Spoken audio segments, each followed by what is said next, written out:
Really gotta brighten it up in here. What's up, everyone? Welcome to my workshop.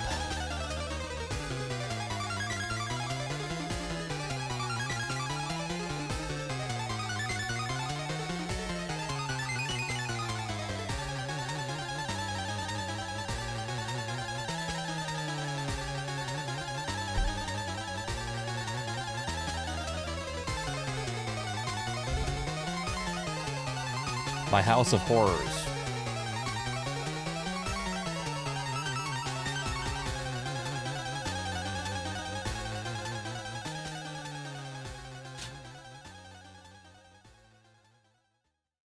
First, we're going to work on the controller that I currently use, since it's having issues. But yeah, what's up, everyone? Welcome. I normally do this off stream, but people say they like to see how I clean my controllers.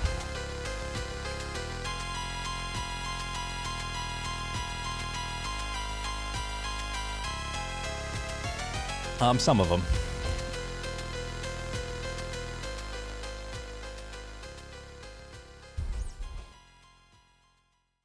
Doing good, Keku. How's it going? All right.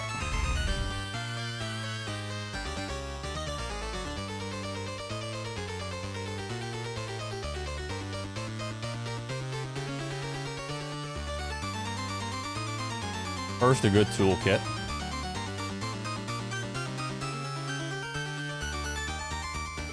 Oh, nice. Good luck. I hope you get in. Be dope. This is the best toolkit I've ever had. I keep saying that. I've only lost one bit. I don't even know what bit it is. 1/4 inch square adapter, maybe? Yeah. That one. No idea where it went. I mean, it's kind of a useless tool anyways. October, nice.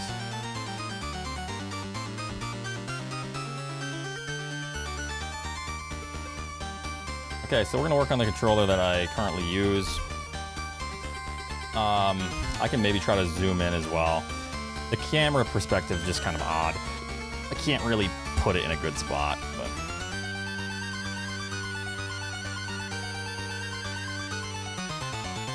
A lock-picking lawyer, except he's actually talented. And you know, I don't use talented lightly. I hate the word, but he's very good at what he does. These are very easy, not complex. This D-pad's been giving me issues, yeah, but I'm gonna make some of them. I have a few controllers I'm gonna take apart and just make sure they're working. And I'll show you some tips and tricks. I wonder if there's any way I could put this camera more overhead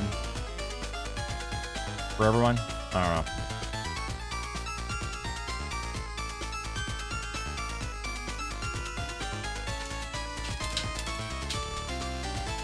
Okay, 5 screws. So if you're wondering, I wonder if I can zoom in. Hold on. I think it has a zoom feature here.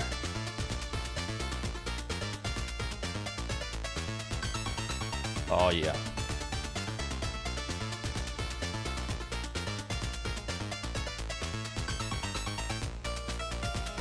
I'm zooming. So yeah, you got need to find the center of the zone here.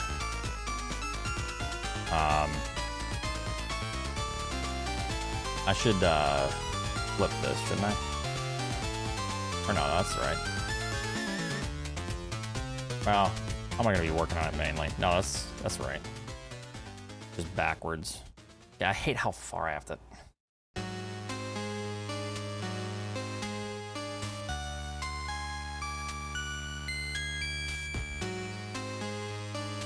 So yeah, when you take apart a controller, there's a few things. These are aftermarket. Don't worry about those. You have like the way it goes is you take the back off, give your L on the R, membranes, you know, yada yada yada, they go on there like such. You have these little pins for the L and the R. They have like little housings. Kind of see that. It's this little guy. It's just a little swivel that these go on. They swivel right on and then on like such. Yeah, I might try to make a few just for funsies. I'm gonna zoom out a little bit.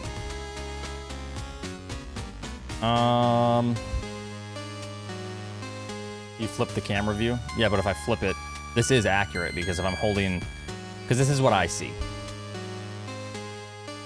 You know what I mean?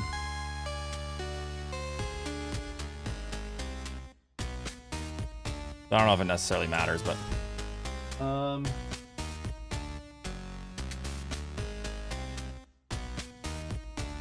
I could get a better perspective if you guys want. I don't know. Either way, it's not going to be the best view. But okay. Anyways, so this controller has an issue with the D-pad.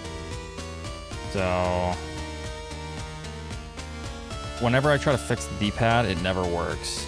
So one thing I've noticed about these is that sometimes just changing the back, this piece,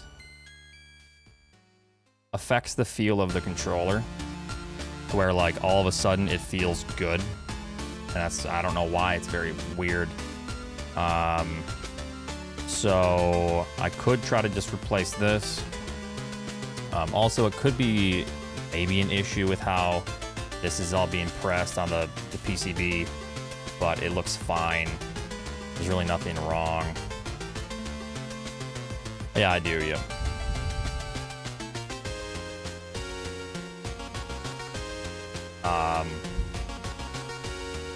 Yeah, so I use 99.9+% isopropyl industrial grade.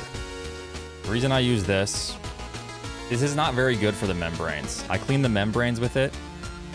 The reason I use this is because it evaporates quick for electronics. That's kind of what it's for. And I bought a bunch for cheap.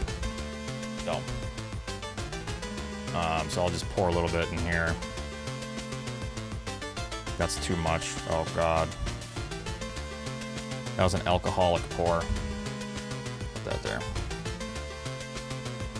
Yeah, that was the alcoholic's pour.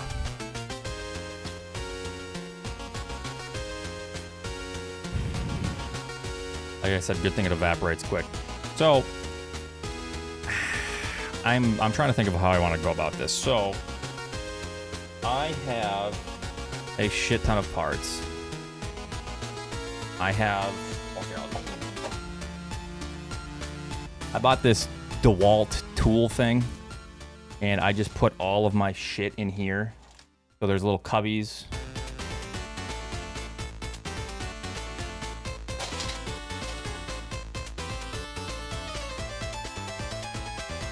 And everything is sorted. You know, I have pretty much everything I need.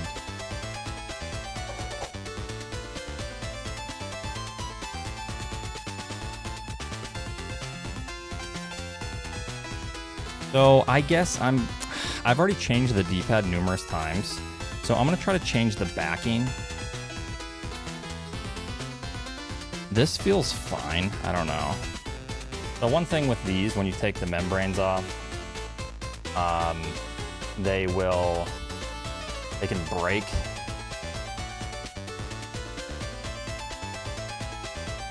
So what I do is I push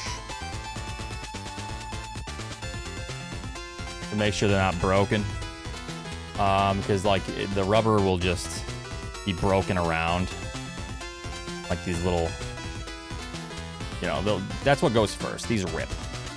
So I just kind of give it a light push to make sure there's no ripping, you know. fine.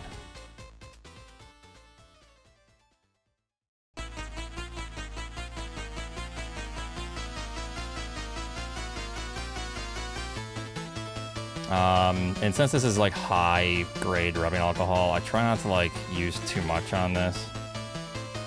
Luckily it evaporates really quick. I just clean all the dust off. This was recently cleaned anyways.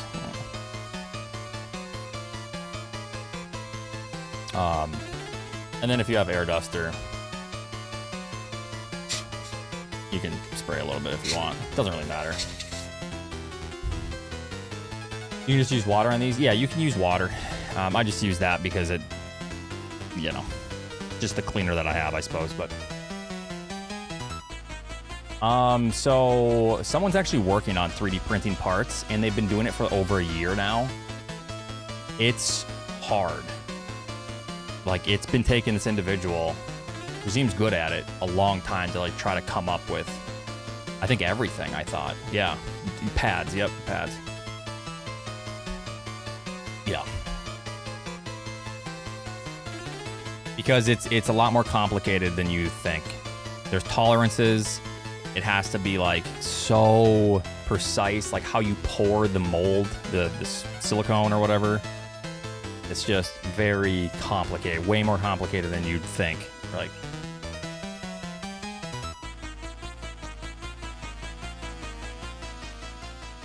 so I'm going to try to use a different backing. All the backings are probably fine. Like I said, sometimes just replacing the backing is good. So sometimes these little housings will break. I just make sure there's nothing broken, whatever. If you're cleaning the controller for the first time, this is going to be dirty as hell, and I just, like, take Q-tips, like, clean it real well. Sometimes I'll take a toothpick and clean all the grime out the side.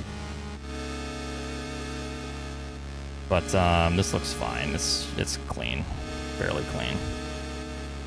So I don't really have to worry about any of this.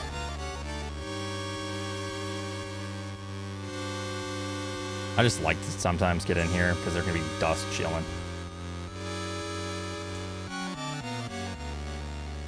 Make sure there's no grime. You know, shit like that. Okay, so I'll just try this. Also, D-pad wise, sometimes the D-pad can make a difference, so I could try to replace this. This is like a third D-pad I've used in the last few weeks. And that's why I'm thinking, like, there's another issue, like either with the PCB or the backing. Like, sometimes I feel like even if it's like a quarter of a millimeter different, which I don't know what their tolerances are, I guess. But I swear sometimes they're different. It could just be degrading over time, you know, shit like that. I'm gonna keep this here, but then I look through. I've cleaned these all up fresh, and yes, I do boil my D-pads and my membranes. Oh, focus. Nice focus. Hello?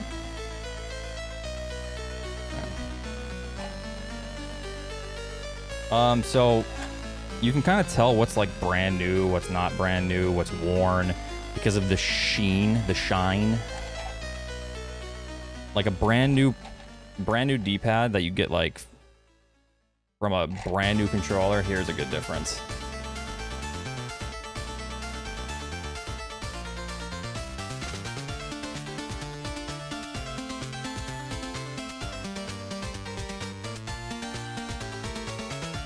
So the one on our left is a little bit worn in. Sometimes I like these because it feels better on my thumb. The one on the right is a newer pad, which can sometimes irritate my thumb. However, they feel good. They feel a little more, they're less worn, I guess, because these middle nubs on these can get worn too, which pushes against the board, and that's why you start to get this little copper piece showing in the middle. Might be kind of hard to see, but right there. Yeah. Some people actually take fingernail polish and will put a tiny thing of fingernail polish over that to protect it. I generally don't because I have a million of these things.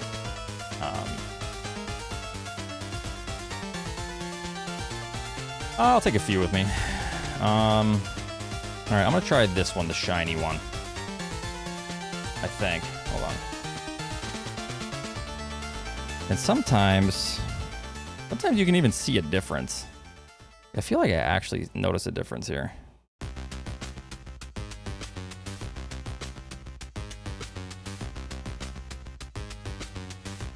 Kind of hard to see, but I feel like, yeah, there is a difference. Sometimes I'm like, put them side by side. You can kind of, I don't know if it's like wear over years, you know? Really hard to like actually show what I'm trying to get at, but like basically just the thickness of these pieces and like, I guess how much the nub has worn off or the plastic itself.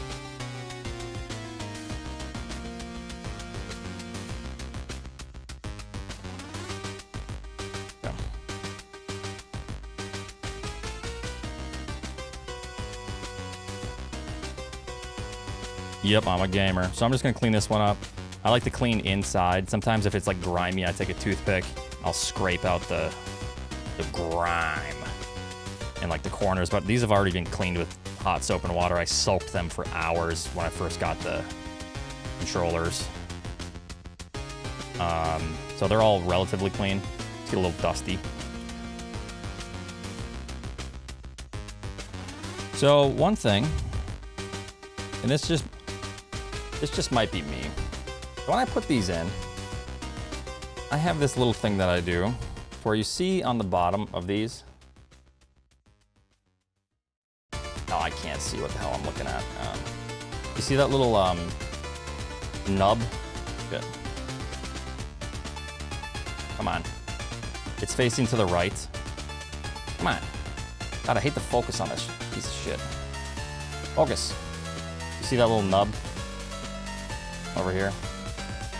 I always face that down right or down left or this way, just for consistency's sake. And then I know how to rotate it, because sometimes just rotating these actually fixes the feel.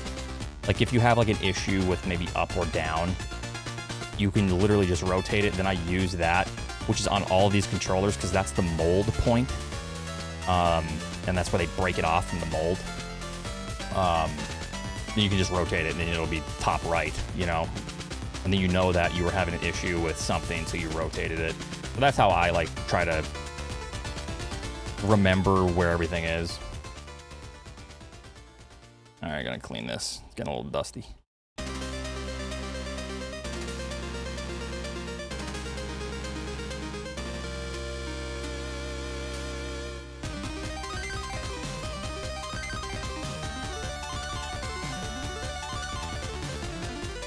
Ooh, we have ourselves an issue.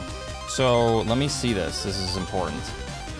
I was noticing issues with, I can't remember if it was shoot or run. And let me show you. Yeah. Uh-oh.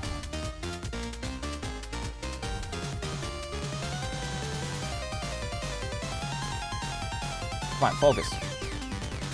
Focus.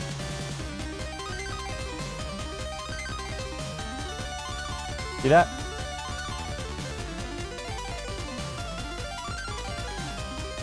Yeah. So it starts to get shitty.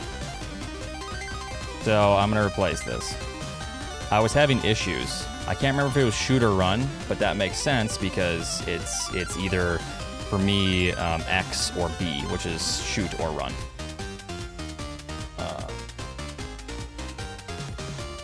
Luckily, I have a lot of parts. So this goes right in the trash so I don't get it mixed up later. Got broken rubber. So one thing about these controllers is there's different colors. So the one you just saw was blue. This is green. In my experience, the green ones are more... they are a less tactile feel. So if you get maybe like 10 controllers and you notice there's like blue and green, in my experience, green is if you like less tactile feel, like less like resistance. Blue has slightly more resistance. Both are fine. The reason I like resistance is because when I feel something happen in my head, I correlate that with the input is being pushed, right? So for my face buttons, I don't tend to like the green. Sometimes they're fine, but I try to use the blue ones. Now, same thing, I push to make sure lightly on the back to make sure that there is no tear like the one I just took out of my controller that I mainly use. Okay, it looks good. So we're gonna clean it up just really quickly, just dust over it.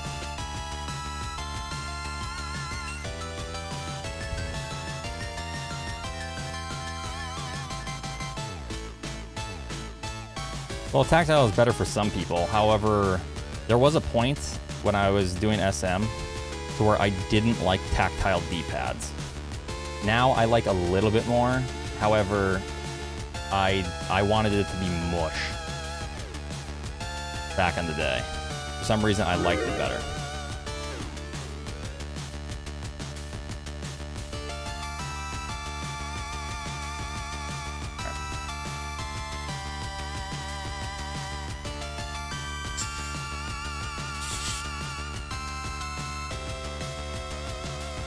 Your hands are stronger now. Yeah, I don't think it's that much of a resistance, but let's put that away. This should be good. So then, if you're taking apart a controller and cleaning it, you take apart everything. You know, it's so easy. It's just like you're playing with Legos. These only go in one way. So let me show you a little tip. I have a controller I'm going to take apart that has different colored buttons. And you're going to say, well, I couldn't get the buttons to fit because they have little nubs. They only fit in each designated space, which is true. But I'll show you what I do. So, Top Gear, I think it was Top Gear Japan, has these membranes. This is all I use for LNR now. This is not, this is an aftermarket for LNR. These are the biggest issues. So I only use these now. However, I did order some, and these are what came. And these are not very good. They're gray from Top Gear. You have to make sure you're getting the clear ones. These are actually decent feel. They feel great, but I couldn't really get them to activate when I would push. So, okay. So this goes back on. It only goes one way. You can't really mess it up. And then this was the D-pad, I hope, that I was gonna use. Yeah. So, I mean, it's just all self-explanatory. It's like, I'm a dumbass, and this is the easiest thing I've ever done in my life, so you can do it too. These are fine. I don't even want to clean these because they're just working fine. These go right back in.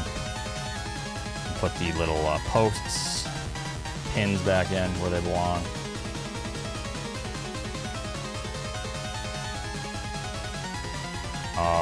So then L and R, so left, so you put it on the right, just opposite, so. When you're looking at it like this, left is right, right is left.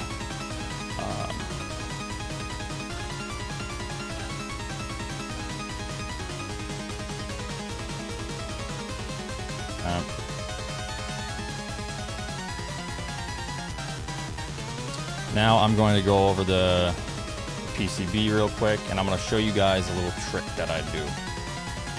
I don't know if it'll be able to pick up on the camera. This is when I get exposed. Hello, you absolute legends. It was hiding in plain sight. Oatsngoats, cheater of the century.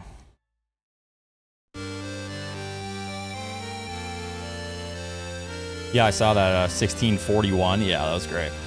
Yeah. Nice. Yeah, you're having great runs, man.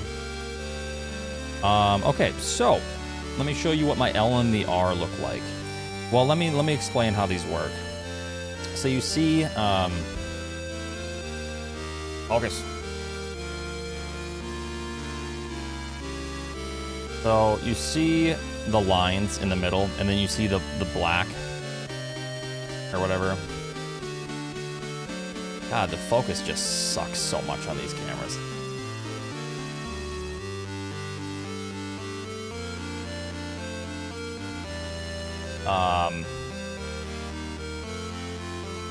So the way these controllers work is this is carbon. Now, someone correct me if I'm wrong, but that's just carbon. The black bits are carbon. The white is kind of just a divider. So the way these work are, and if you're having controller issues, this is why I'm explaining this. It might help you understand like how to fix a problem. So if, or when, how it works is when the bottom, let's say we're looking at the left input here. When the bottom carbon, okay, real quick, I'm getting ahead of myself. This is also meant to bridge the connection. These are carbon pads. I don't know the actual material, but there's some sort of material that bridges the gap between the white lines. So when you push down, it connects on the bottom. It connects via this, and then connects on the top. And then that's what gives you a input.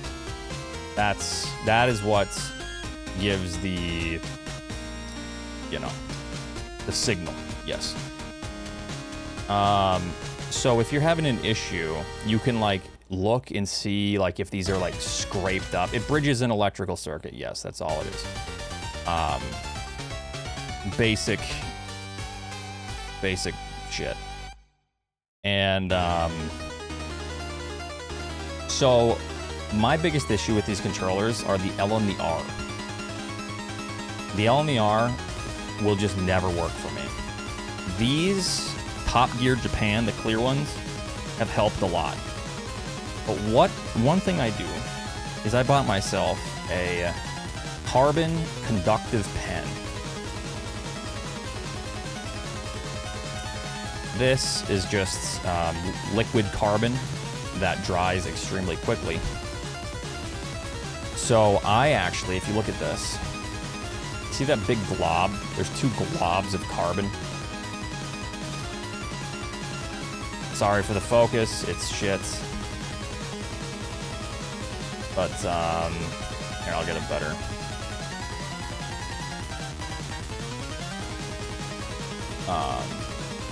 Where is it? Yeah. I think I buffed these up a little bit. Yeah, I scraped them up a little bit. And then I took this carbon pen, glob top, glob bottom, to like raise basically around the white. Make sure you don't hit the white. If you do, you can like scrape it very gently. So then that just helps bridge the connection a little bit better because I'm raising it like a millimeter or whatever the small unit of measurement is that this actually raises it by. So then that just helps make a better connection for L and the R. So I use these quite a bit. It's actually quite tough to use. You can see it's very sloppy. I've actually tested it with every single input. It gets very hard. I've even taped masking tape and then slightly cut around like where it bridges and tried it that way. It's just really hard. Yeah. Masking tape doesn't work for that. That's not what I'm even referring to. I'm referring to something entirely different. Masking tape as in I would cut out and just, it's like you're doing a painting project. Masking tape, just so you get the paint on what you want the paint to be on. I'm not using masking tape to bridge a connection for an electrical circuit. I've tried that, and it's okay. It's just very time consuming.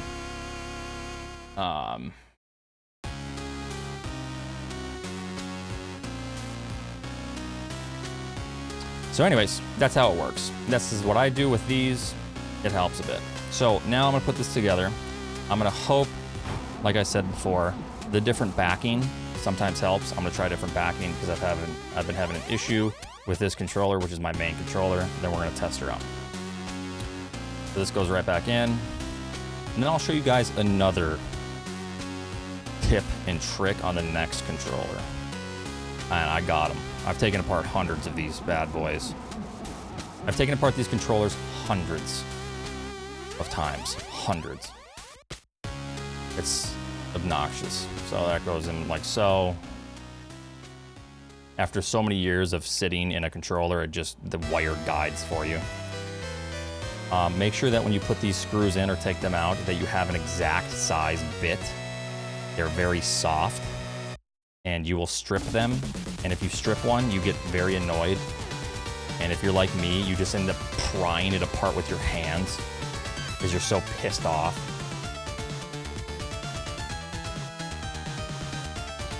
This isn't a head gasket, but I still cross tighten.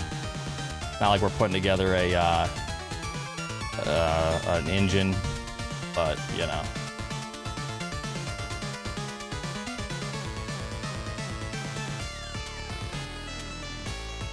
Castlevania.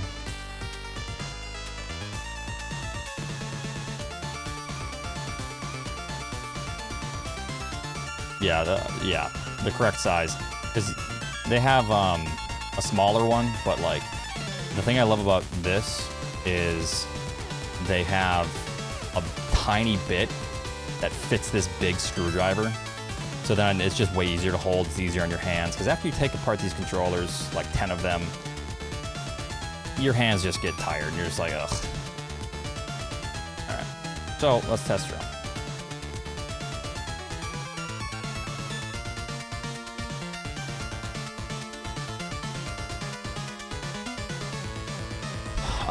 Whenever I test the controller, I try not to like overthink it. I just make sure everything's working. So L on the R first. You can see bottom right of the screen.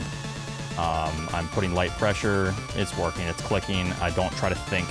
I don't overthink it because you can just sit there and like fiddle with it and go, does it work on the inside? Does it work on the outside? And then you get in your head about it and you're like, it doesn't work. So the L and the R work just fine. Now I test the face buttons. Just make sure when I press and click, it stays and it doesn't jitter. Sometimes it'll like go like that. You see that? It'll look like that sometimes when you press down lightly. But when I press down lightly, it's fine. Run works. Item select works. Shoot is good. A little bit shaky. But that's not an issue, really. Those work. And now I normally test the D-pad just by not even like doing individual shit with it. I just do the climb.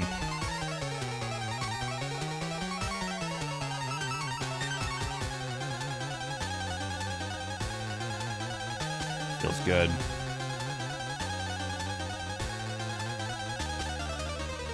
Yeah, climb and parlor are mainly what I do since you have a lot of like really fast back and forth inputs on these.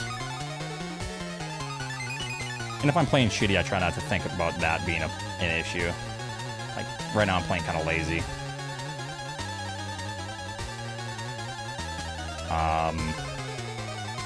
Yeah, I mean, it's good.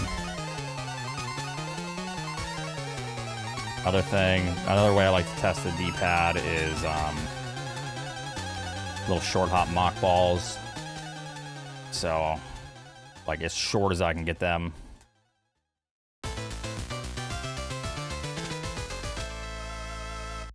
Like, it feels really good.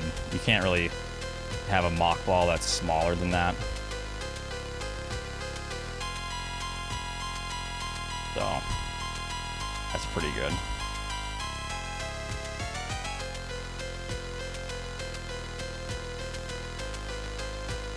Yeah, that's good. All right. Good controller. It feels better. This is the one I was mainly using. Let's move on to the next one. Make sure you keep them separate if you're working with a bunch of controllers. This one I'm going to keep on my desk.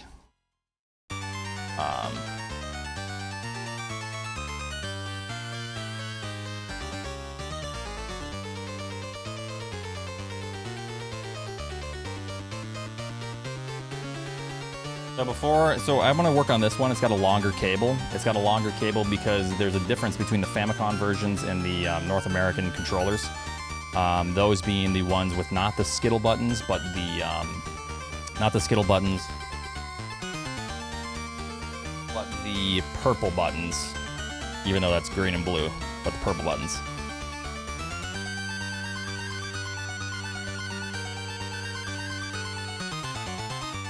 All right, so before I take apart anything, I test.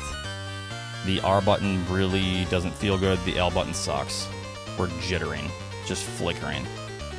My jump button is terrible. I don't even know if I want to work on this controller. It might just be a lost cause, if I'm being honest. Let me see how the D-pad feels.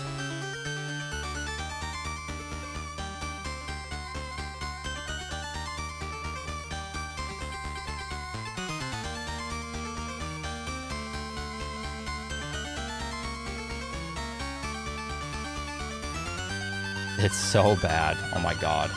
It's clicked down. Maybe I can arm pump super fast.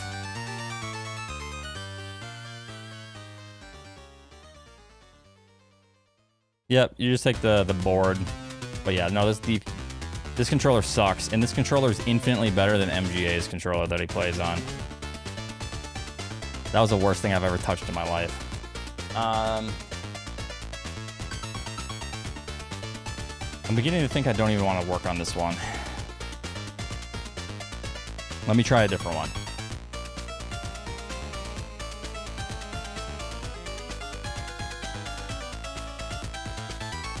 This is pretty damn bad.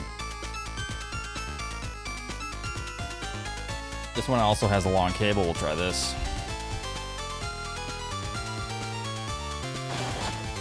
Yeah, I would for science, maybe. But after you take apart hundreds of these controllers, it gets really, it's like so tedious. You're just like, yeah. Because a lot of times when you take them apart and put them back together, they still don't work. And you're just like, how many times am I going to have to do this? So I prefer to find a controller that's decent. Okay, this one feels really nice so far. Don't go soft on me. Jump button's having a little bit of issues. Okay, so face buttons need to be worked on. That's pretty bad. Let's see how the D-pad feels.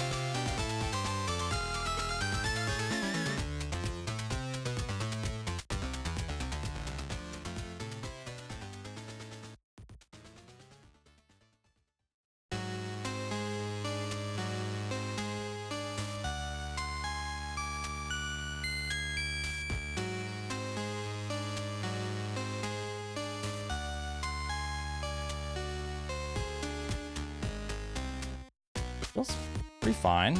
A little bit slower I'm playing, but maybe I'll work on this one. Yeah. I just want to replace the face buttons. We'll see if I do the paper mod thing. So we'll take a look.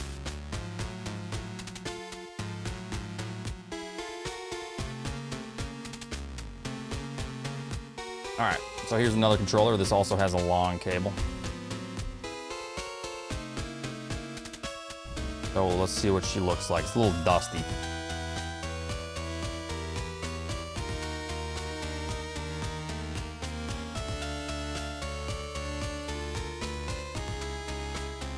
World record holder wanted to stop by. I'm doing good. How are you? A Niv? Egotistical son of a bitch. I'm gonna say that the next time I go into a stream of someone playing SM for the first time, The world record holder wanted to stop by. What's up, man? How are you doing? Are the cables not interchangeable? They are.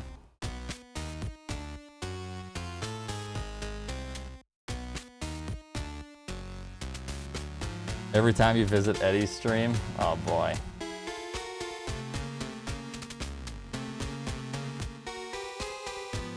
All right. So, I didn't do the paper mod on this one, which I will say, with the Top Gear Japan L on the R, I don't really need to use the paper mod, but I'll show it to you anyways. The paper mod. It's like, it's literally just put a piece of paper in. Okay, so the board looks clean, looks good. I didn't use any goop on the top. Like, remember how I put some carbon on top? I think it's because this board felt fine, so I didn't need to. I was just lucky with it right away. The other one wasn't as good, so I just tested it and it worked good. So it's very dusty. I'm just gonna quick give it a light touch with some rubbing alcohol. You can use water. Water is actually probably much better because I think the rubbing alcohol degrades the material of these. I don't know if it's enough for me to even care, but it is some sort of degree.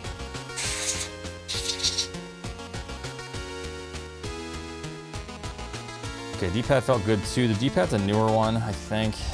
Just touch it up.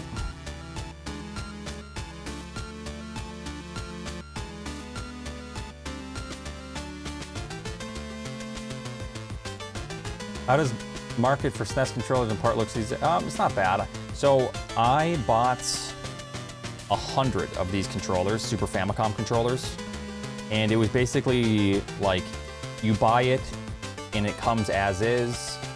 There are no refunds kind of thing, if you will. You get what you get. And it showed a picture of like a box of 100, and a lot of them looked dirty. Like they were crusty. So I got them for $330. So I got 100 controllers for $330 a pop. I still have like 20 or 30 I need to take apart. But yeah.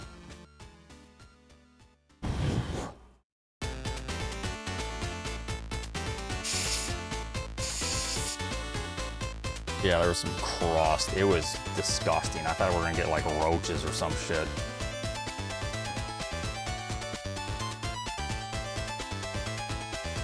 God, it was gross. I have no idea what that is. This was just feeling a little bit weird inside of the plastic, so I was just trying to...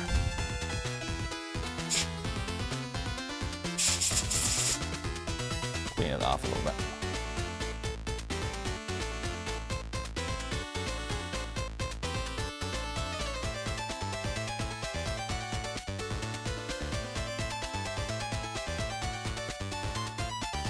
Is the Hyperkin version of... I have no idea. I've never used that, Zuri. What is that? Okay, so I was having an issue with my face buttons. So I don't know why. This looks like a really good pad, so I'm concerned that there's something wrong with the board itself. It looks just clean. And it looks like brand new. It's nice. I don't know what the issue is then. So that scares me a little bit. I don't know why it's not making a good connection.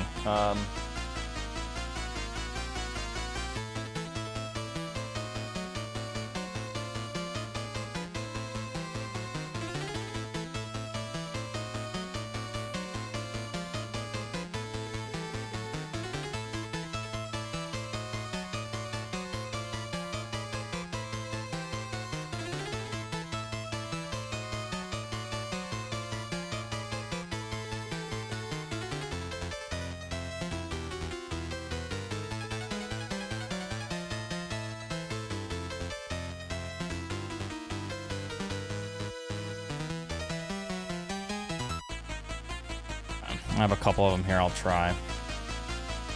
Stella Snowfox, what's up? Also, Grand Pooh Bear got his name. He took a grand poo at GDQ. Yep, that's it.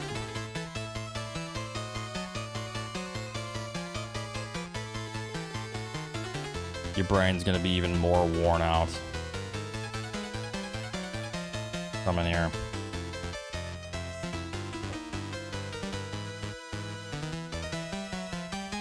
I don't think it's too hard. I've actually thought about modding them.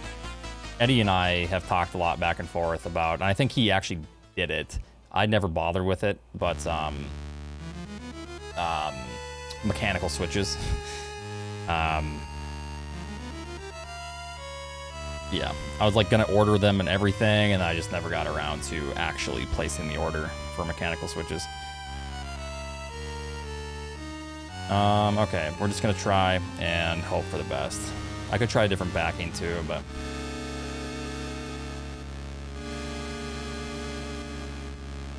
Okay, same thing. I already explained how I put these back together. Alright, it's opposite. I want it to be consistent, especially when I take it apart and put it back together. I want it to stay consistent. Okay, so... Like I said before, everything felt good except the face buttons. So, a couple of things I can try. I could try to, like, tighten it more. And I think that might actually be an issue with some of these. Like, I don't know, like if there's even a slight discrepancy, like a millimeter, I don't even know if it needs to be that, where it could like collapse a little bit more together. That might even make a different feel, because this actually puts pressure on the board itself, and then the board puts pressure on this, on the center. I guess it would bow out from the center. So I don't know. Like I've said, sometimes I just change the back and it changes the feel and it works, which is odd, but... All right, now we're gonna clean the board. Mario Maker 2 is LOL. Oh, brother. Nothing really to show here. I'm just cleaning these with rubbing alcohol. It evaporates instantly.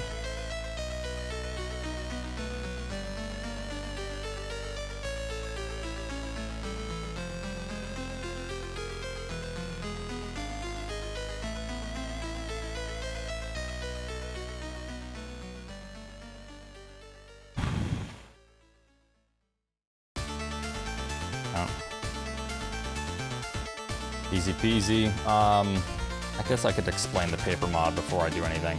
Okay, so let me just show you. I'm not going to do it on this because it feels fine. Let's pretend this paper towel is a piece of paper. Take your piece of paper, you fold it. Sometimes you can fold it just once, sometimes you can fold it twice, sometimes... It really depends on the board. What you can do is the L and the R will sometimes have issues to where you push it, and this, the way these sit inside, there's a gap. You can kind of see that gap there. Basically just where my finger is in front of that little gap. Sometimes the gap will be very large. So what you can do is you can, once this is in the controller, you can kind of open that gap up a little bit, put a piece of paper, folded once, twice, whatever fits, and then it will keep these stable in the controller, where you just get slightly more accuracy. I've had really good luck. I used to do that with like 95% of my controllers. However, with the aftermarket Top Gear L and the R's, I actually get worse results putting pieces of paper in there with the Top Gear. Yeah, I've stopped doing it with these. It's so funny because it used to be really good for me. And then when I try to use OEM parts, I've actually had really bad luck as well. And I'm like, what the hell just changed? You know, it used to be so good. Maybe I changed? Shit, who knows?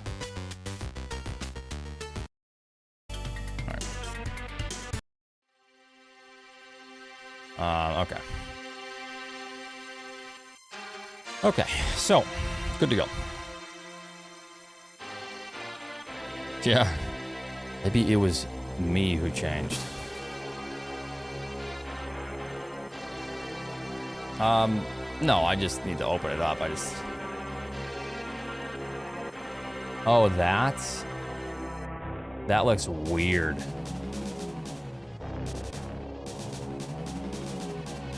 I don't know. I've always had the worst luck with, I wish I had one to show you guys. Aftermarket, or not aftermarket, like, just controllers that aren't genuine have been the shittiest thing ever. When I first started speedrunning SM, I used this big Logitech controller, the same controller that they used to navigate the Titan submersible that imploded in on itself, killing 4 individuals. I used to use that controller. And,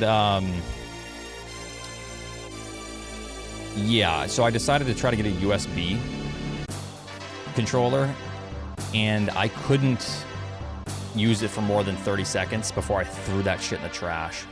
It was the worst thing I'd ever used in my entire life. I went back to the Logitech controller. Yeah, a lot of my runs imploded with that controller as well, the Logitech one. However, I did get a sub 50 with it on emulator, on an LCD screen. Those were the days.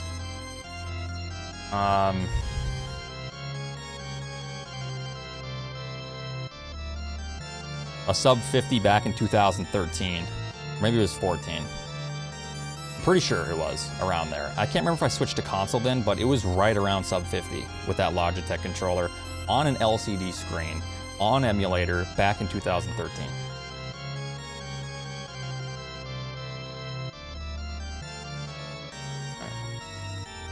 It would help to, like, not righty-tighty, lefty-loosey.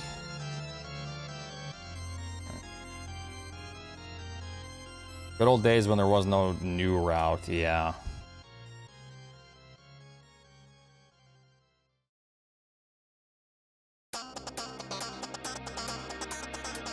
See if I can get a 41.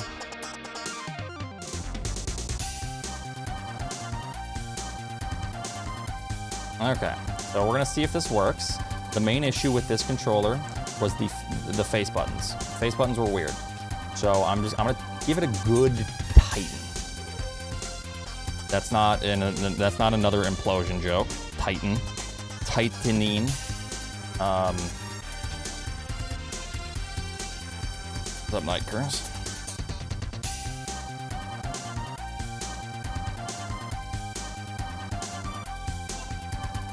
And sometimes you can do it too tight, and sometimes loose is better. So this is a long cable. I took a North American cable, PCB board, right? They're PCBs, right? Yeah. I just put it with the Famicom, everything. So L and the R are the first thing I test. Feel amazing. If you don't have a good L and R, you can literally destroy your runs because you'll be destroying Mother Brain Tank, and then your L will give out like that, and you'll shoot a missile into the wall in front of you, and then you lose your run. So the issue was the face buttons. My A still feels a little weird. So this is when it starts getting a little bit annoying. But I do have some tricks still. The Y is still an issue, and my X is really an issue, to the point to where I can't even get over it. Because when you're shooting and charging at Mother Brain, if it flickers, you're just losing time. And I'm holding it down decently. Let me feel everything else, make sure it's good.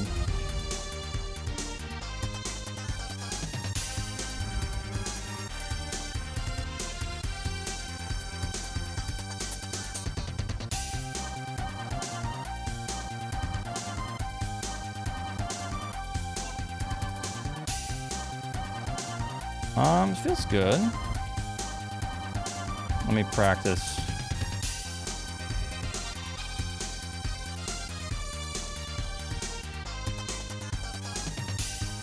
Yeah, this feels great. The D-pad is a little bit stiff, but that's fine. I can get over that. A little more tactile than I might like.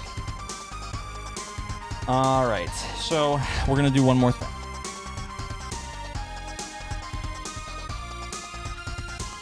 still having an issue with the buttons, so how do we fix that? Your guess is as good as mine.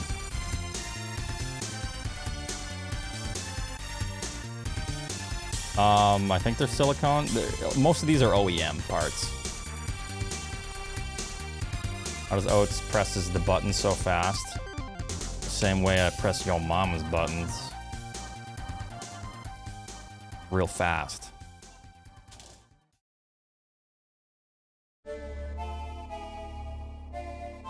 Big meaty claws is how I do it. Come on, veins. Come on. You don't look like a man without veins.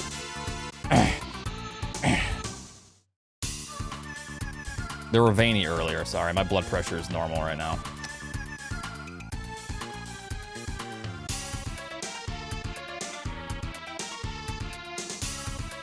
Just need my stress levels up. I'll be popping veins. Thanks for the 77 months tier 2 Bukash. What's up, man? Am I seeing you at the GDQ? Oh yeah, we used to do that in school. Yeah, this shit, really getting the vein out. Yeah, there you go. Ah, yeah. Yeah. You're like, look how veiny I am. Yeah, we get it. Okay, so everything's fine on this. Except the face buttons.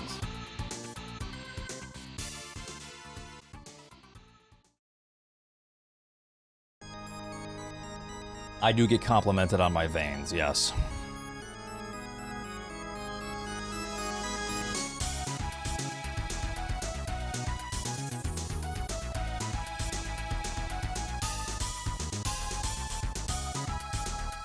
My face buttons just aren't working.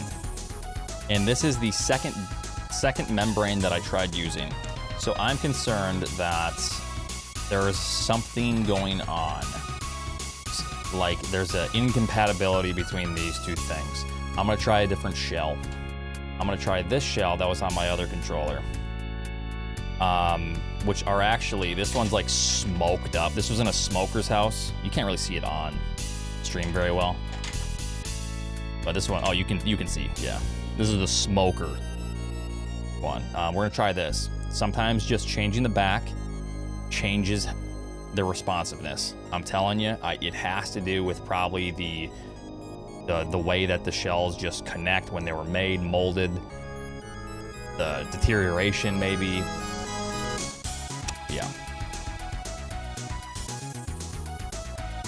So, since I am using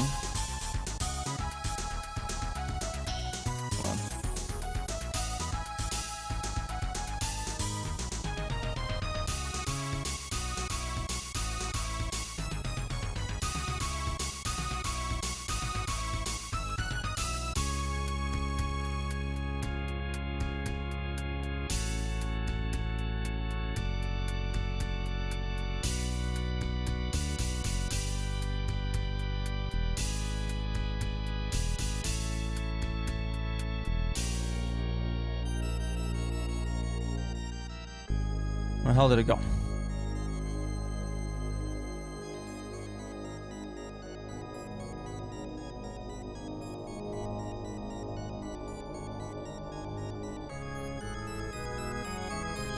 This might be it, I don't know. Since I'm using a different backing, I'm gonna use the rubber that was on it initially, just because this is like really clean looking and good. It doesn't have like a lot of shine. I feel like that's good. Like there's more abrasiveness, which means it'll bridge a connection better. I don't know. You're probably like, what the hell is Oats talking about? I don't know either, but just trust me on this one. So if this doesn't work, I am gonna try one more thing before I throw this shit in the trash.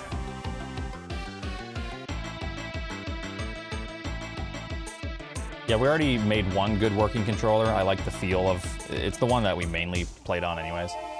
Okay.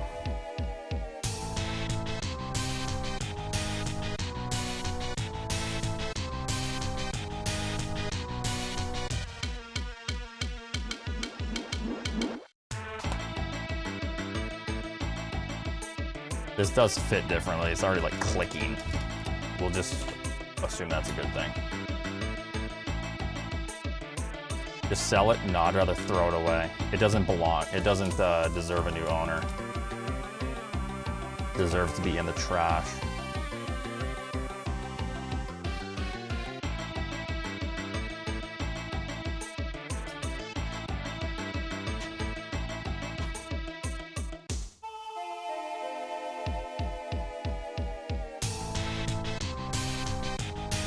Okay, different backing.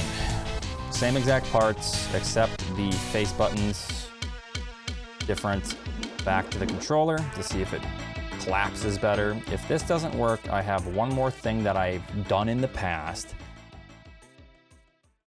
I am not convinced it will work for this, but I will show you something that I've tried. And it has worked, but just not every time.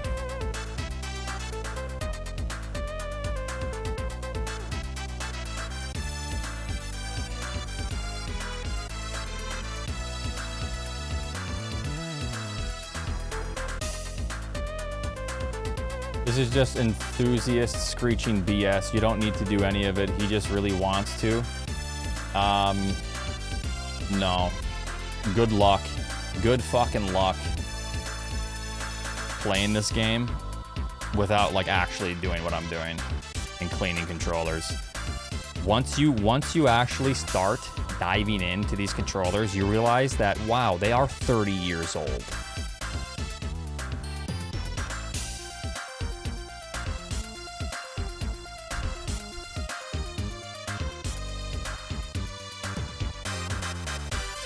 Nope, even worse than before.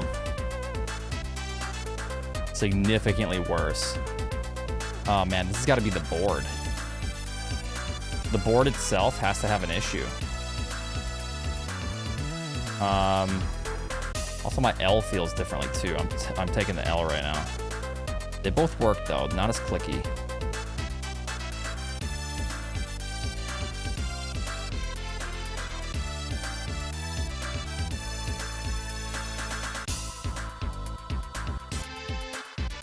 Well, it's a little bit shady. Yeah.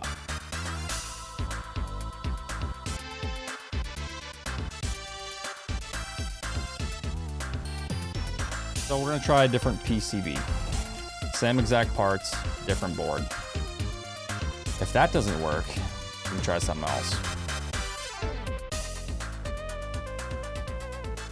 There's not much variance. I try to like normalize everything. I was talking about it earlier, like there are marks on every part for the mold where everything was molded.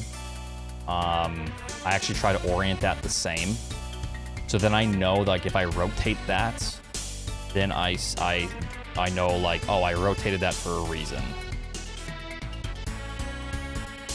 I have not tried them spoons, no.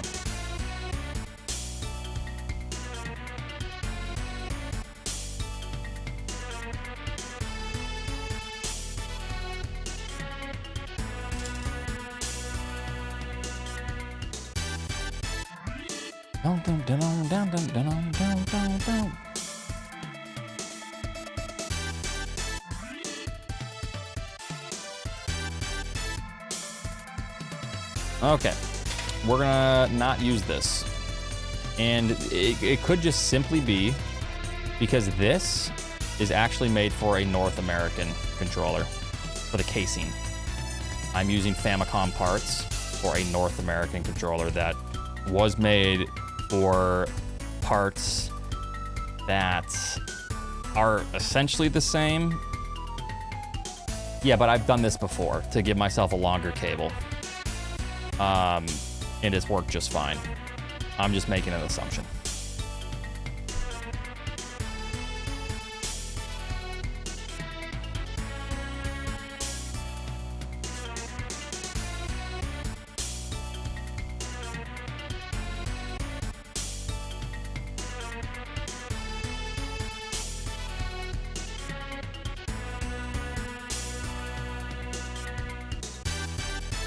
This is just like some of my parts. There's like, I have literally 100 Famicom controllers.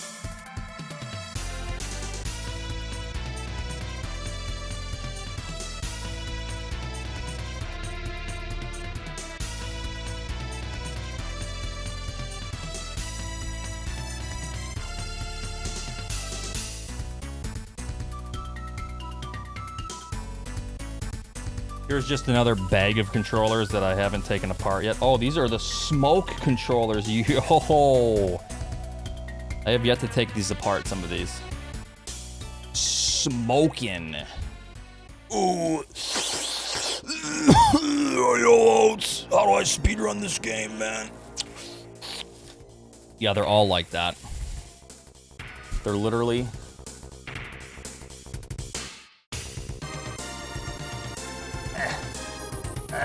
You can't see in there, but they're all like that. Maybe this was the smoke. The smoking bag. I have like another 20 of these downstairs I haven't taken apart yet. Yeah, the bag was transparent too. That's what this came in. It smells like grandpa dust. Is what this smells like in there. Like grandpa.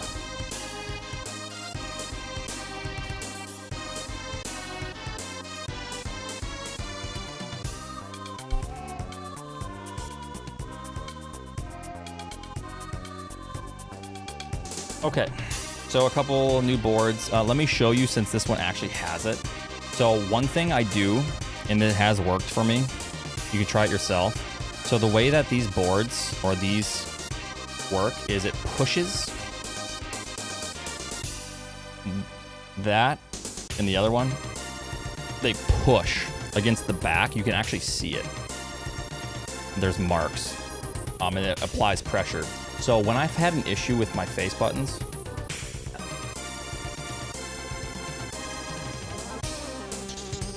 hold on one second.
I got my Taco Bell Diet Coke.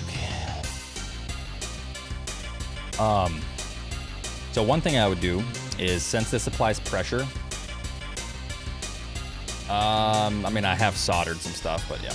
I put a piece of tape, just masking tape, and that's where it pushes.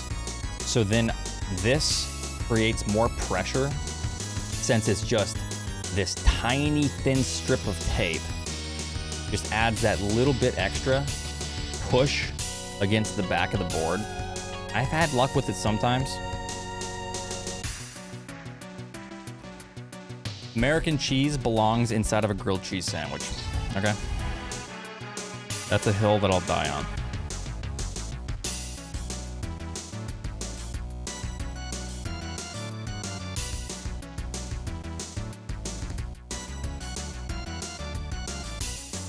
I'm gonna try this board. This board actually just looks better without the tape, but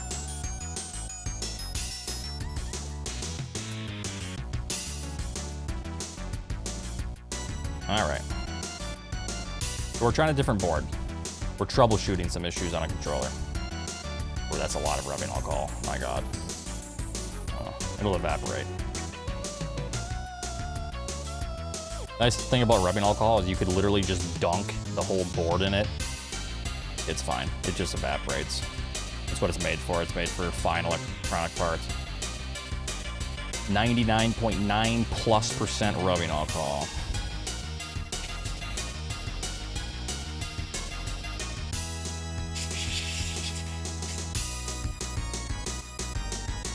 People with hand fetishes, yeah.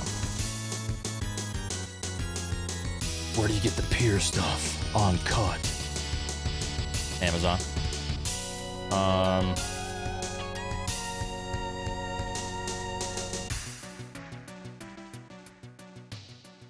This is called Doo Energy. Duda. It's upside down, sorry, but DUDA Energy. I bought like bulk. I bought like 3 big things of it. And yeah.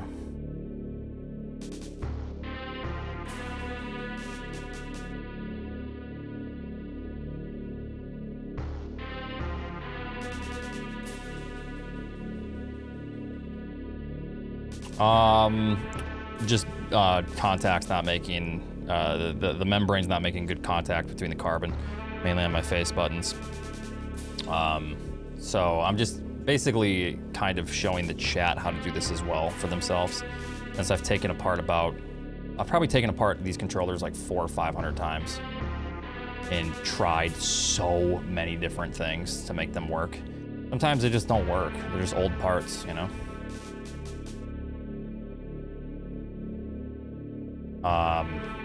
So I'm taking apart a few. I have like 5 controllers next to me I was gonna take apart, but this is, as you can see, this is very time consuming. I made 8 controllers last year for some of the GDQ runners, or the year before. Whenever I did Kaizo, and I gave away controllers. It took me 8 hours. Granted, I was like watching Netflix, but I was still like working on it. It took me 8 hours to make 8 good functional controllers that were like up to my par. There was like 2 that were like iffy, but I just gave those ones to like the bad runners. Yeah.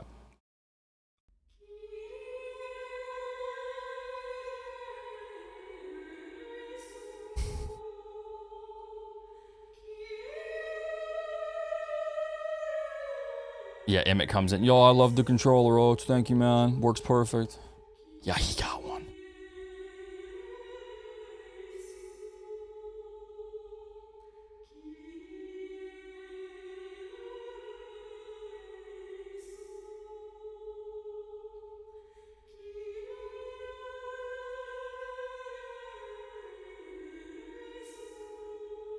The light thing?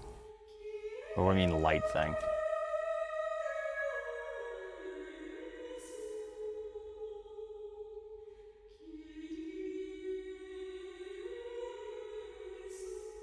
In the back?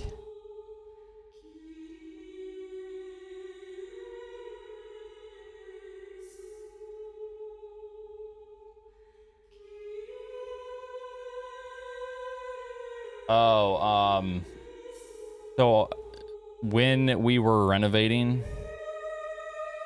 the house, I spent the money on Philips Hue. They're quite expensive, but I got Philips Hue recessed lights for the entire house. And then you need a bridge, a Hue bridge. This code was written by Rakir, and the code essentially just reads, you know, the Twitch API, and then that connects to the bridge, and then he mines Bitcoin slowly off of my PC while it runs, but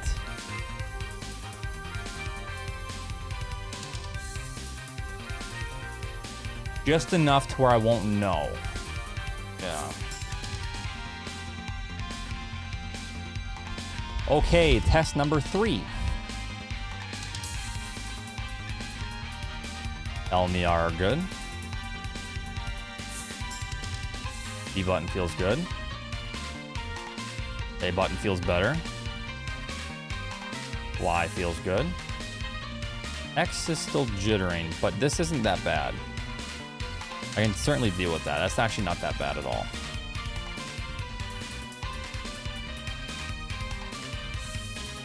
Actually pretty good. So, yeah. L button feels a little bit mush. It's fine though. Rip it in half. Yeah, I'm thinking about it. Let's do the climb.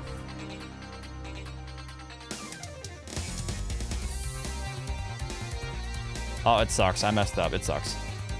No good.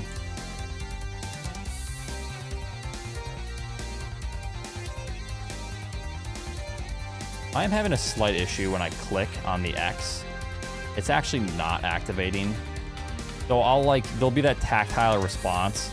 And then even when I push slightly past it, I still get a jitter like that. And that's kind of like, you can't play with that. You can, it's fine.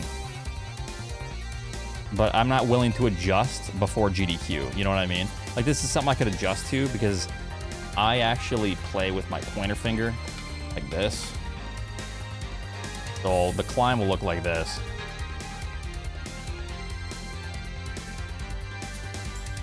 So I don't always put like a ton of pressure with the way I'm clawing, you know? So, but I put enough pressure, you know?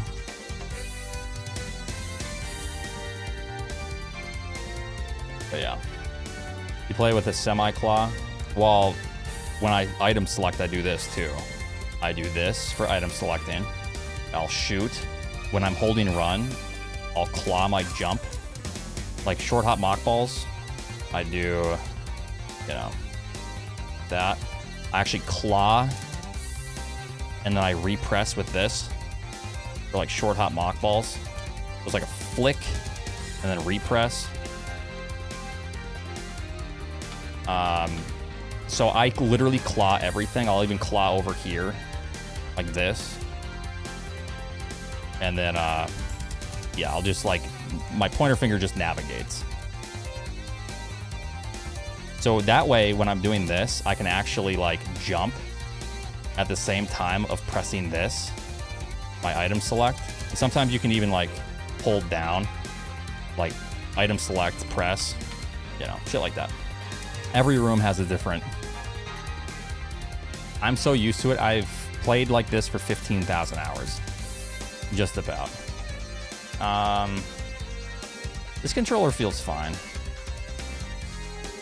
I'm gonna work on one more controller, then we're gonna be done.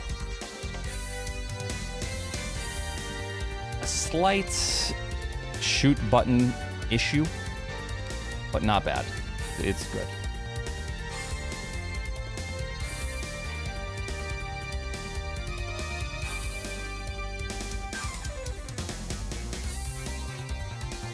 Controller already feels good.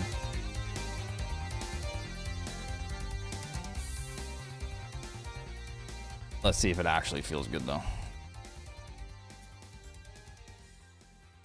I really hope the L and the R work good. This feels really nice so far, actually. I haven't even taken it apart. Please, L and the R work. Don't do this to me. Ooh. Why aren't I using this controller? Now I'm like skeptical.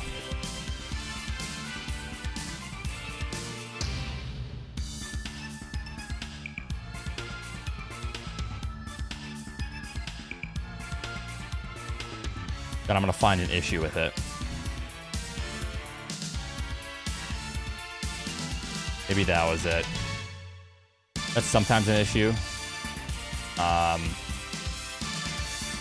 Where like you hold up and then even if you slightly wiggle, like you're pressing left and right. It's not bad though. I don't know if that was the actual thing.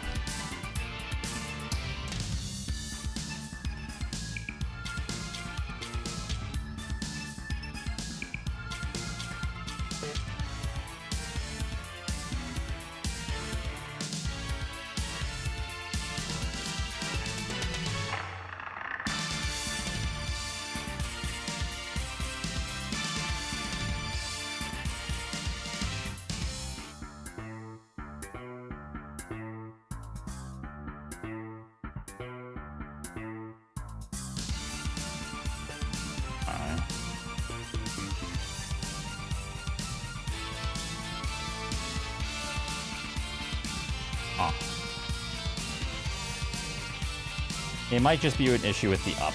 That might be it. But I think it's something I could get over because this controller feels really quite nice.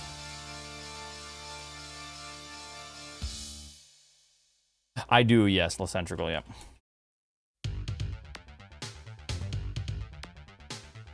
I might just switch to this controller for my main one. I don't know.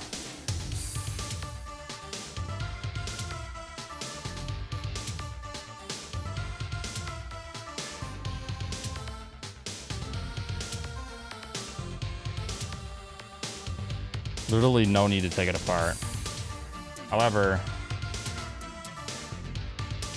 maybe clean it. I'm just afraid. It's like one of those things, you take it apart, then it feels different once you put it back together.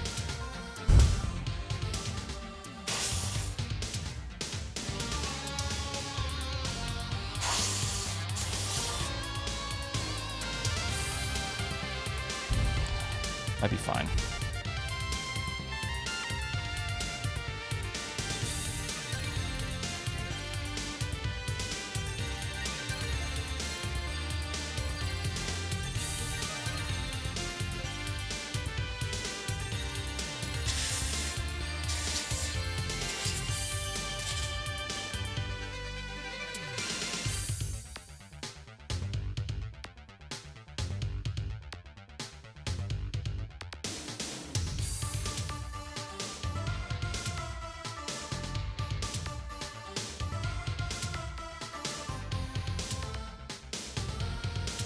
There's gotta be a reason I'm not using this controller. I'm like paranoid right now. What is that reason? Oh.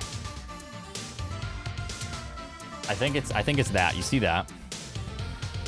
Yeah, see how I keep turning right? That. I think that's what it is.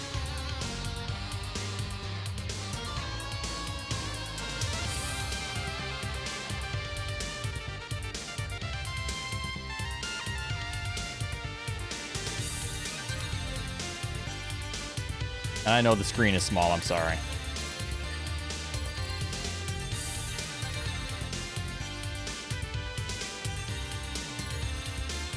That's it, right there. This is why I stopped using it. And I was skeptical, so I wanted to test red power. This is a common issue to where I would stop using something.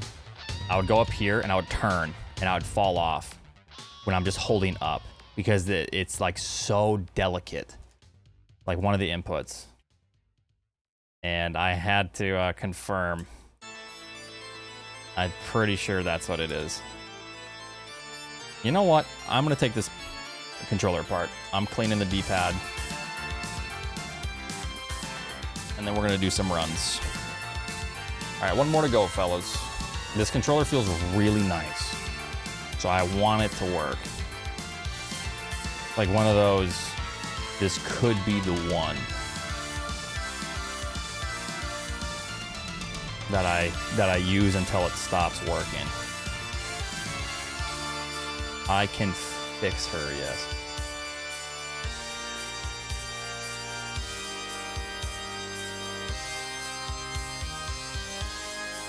Might be the legendary controller. Like once a year, I'll put together a controller, maybe once every 2 years. And it's just like, oh my God, I must have done something good and I'm being blessed. Because this controller, there's nothing wrong. I am left-handed, yeah. I must have done something in my past life.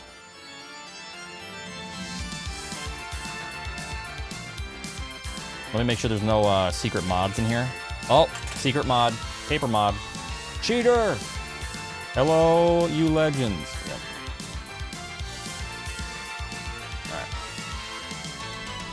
I knew it!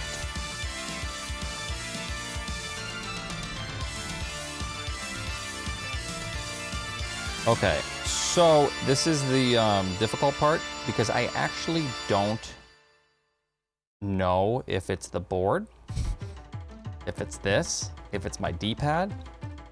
I'm going to replace just the D-pad, the plastic. Okay, just you stay there and don't move.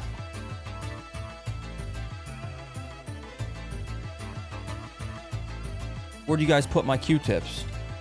And there's, I'll just use this one. Oh, they're underneath there.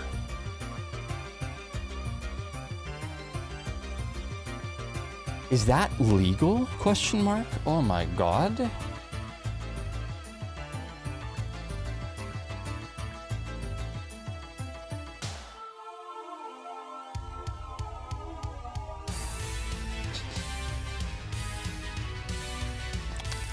Yep, this was the problem.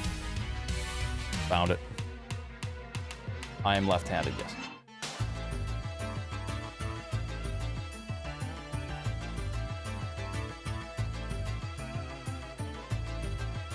Just a little taste. Oh, I actually used the gunk mod as well. You see this? See how it's gunked on, that carbon? I think this is one of my first ones.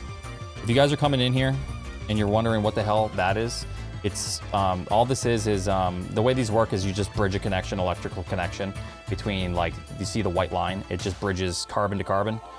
L and the R are the biggest issues, so I actually got a carbon conductive pen, just liquid carbon, and I would just put it in between that line that that bridges the connection to create like a millimeter rays, so it just connects better with L and the R.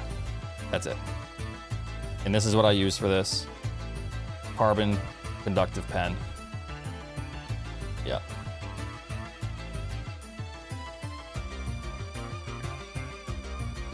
Always wear your watch on your offhand? I don't. Why would I do that? It's stupid. I want to wear it on my on hand.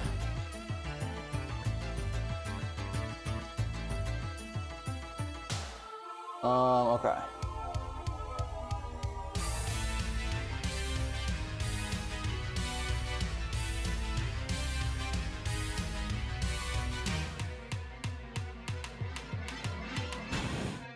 I actually tried wearing a watch on my right hand initially, and I just didn't like it.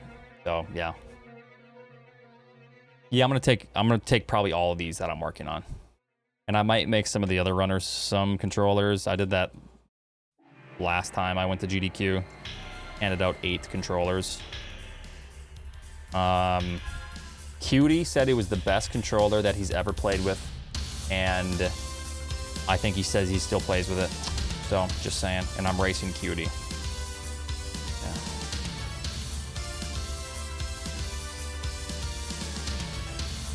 So if he beats me with my own controller that I made him, oh no. Oh good.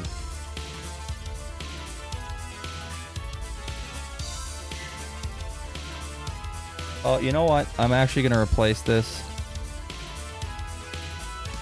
This is gonna be hard for you to see, but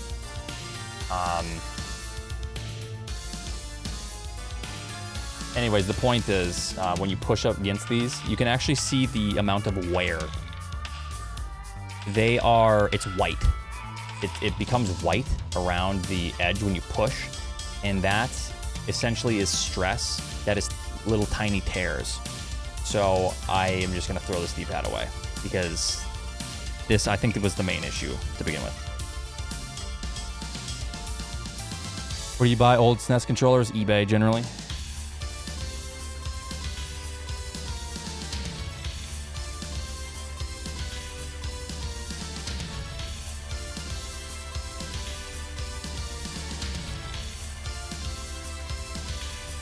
This one looks good. We're gonna use this one.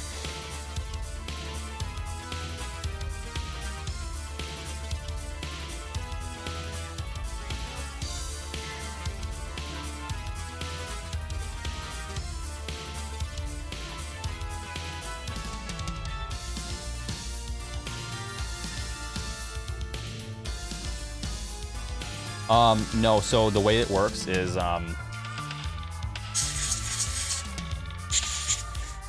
the reason why it's not good is because you see this, they're raised. These are supposed to have like some sort of tactile response, like it's clicky, popping. That's because this is a good membrane. It's not tearing. So when you push on one that's tearing, it feels less tactile. You don't get that like actual feel, and it weakens the press, and then you start to have issues. All slop, no pop. Yep. And then eventually, if you just keep playing with it, if I were to keep playing with that D-pad that I just threw away, it would eventually tear. I use aftermarket L and R.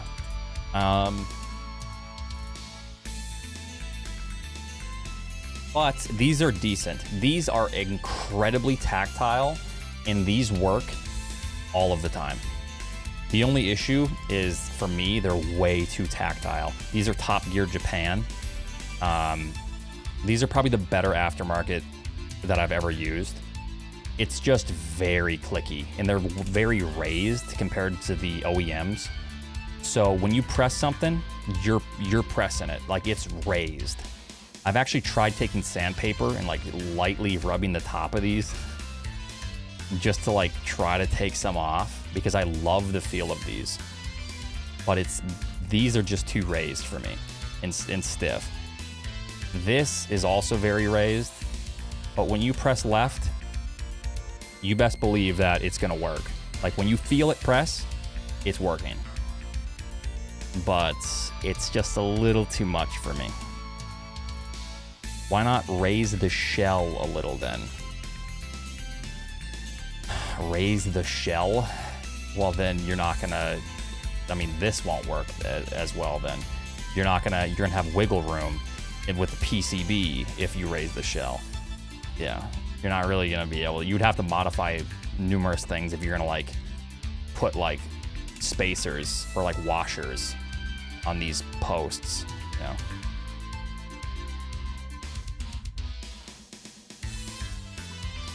All right, so let's do this. I'm not sure which D-pad I'm using. I just want to find one that's kind of shiny. This one looks good because this feels good. Okay, so the issue with this controller that we're now gonna test was the up input on this controller. I'm using a different D-pad. Don't fall out, paper. Thank you. Different D-pad, different membrane, different plastic, and I cleaned the entire controller. So it just still didn't feel right. You can't really sand silicone. I don't know. It's like you would need to have some sort of different method. And then when you do that, there's no way of telling if you've sanded extra off of like your down input as opposed to your left or right. So you're just guessing. I've actually tried slicing it with an incredibly sharp craft knife. Didn't work, because then you have like one edge that's slightly raised. You know what I mean? Because you didn't quite slice it, or it like slightly moved as you were slicing it. Yeah, I don't really like that. Using a mandolin. I have cut myself to the bone with a mandolin, so that might work, actually.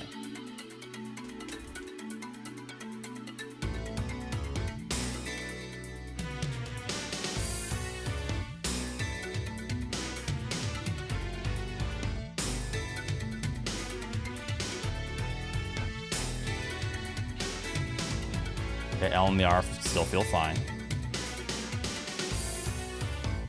Responsive, feels great. Let's go, let's go. Come on, D-pad, don't let me down. Sorry, letting me down. Maybe, hold on. We might be good, we might be good. Don't overthink it.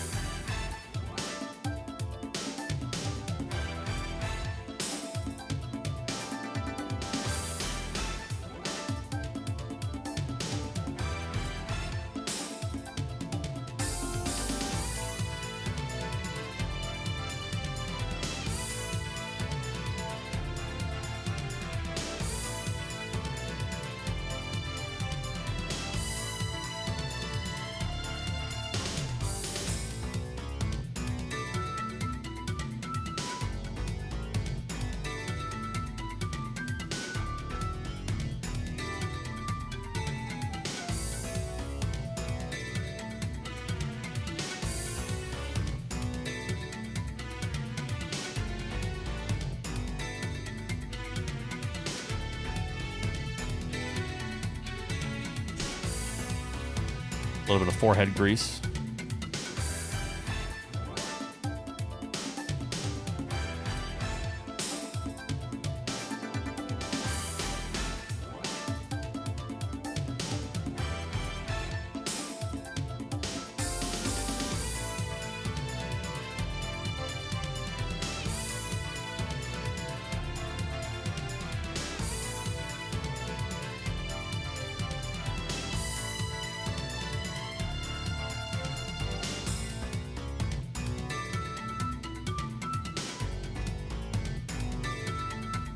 Controller feels quite nice.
Yeah.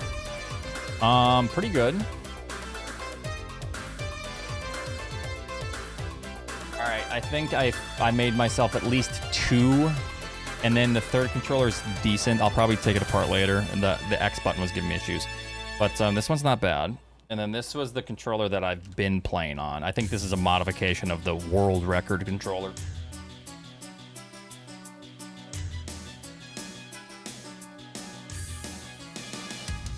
Which feels fine to me.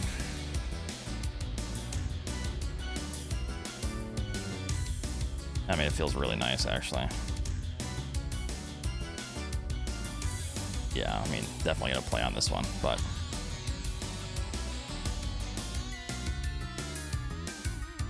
But at least the other one, I have options now, at least.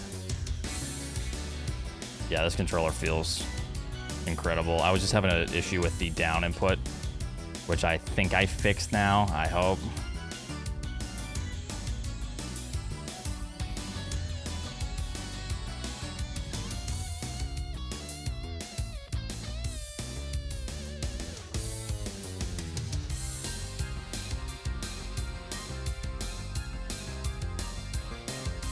Yeah. Okay, perfect. So I made myself a couple good controllers. You have any questions before I put this stuff away? Anyone? Here's a little mini tutorial. So everyone asks, they're like, yo, do your controllers on stream.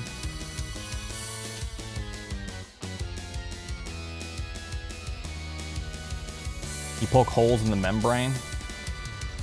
You could, I guess. Well, what does that do, Callow Main? Trial and error? Trial and error, yes. Where do you get OEM stuff? eBay. I bought a box of 100 used Famicom controllers, take it as is kind of thing. And yeah, I've been taking those apart for a while. Is P stored in the balls? Yes. Some people have different methods. Like Zenny has a method to where he cheats. No, he takes tape, not masking tape, but electrical tape, and he puts it like on the D-pad or on the inside of the shell, like little pieces of tape. There's like a bunch of different methods. So, yeah. All right.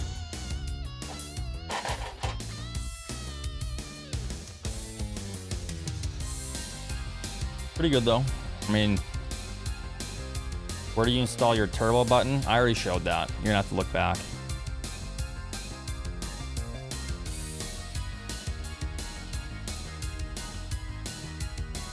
I don't show that kind of stuff twice. Yeah, sorry, bud.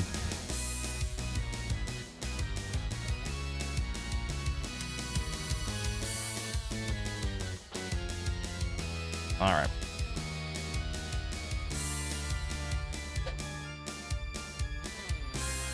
I used to put a piece of tinfoil on a remote controller. Yeah, I used to use tinfoil in between for like the paper mod thing, but no, paper's just easier. You always have a piece of paper laying around.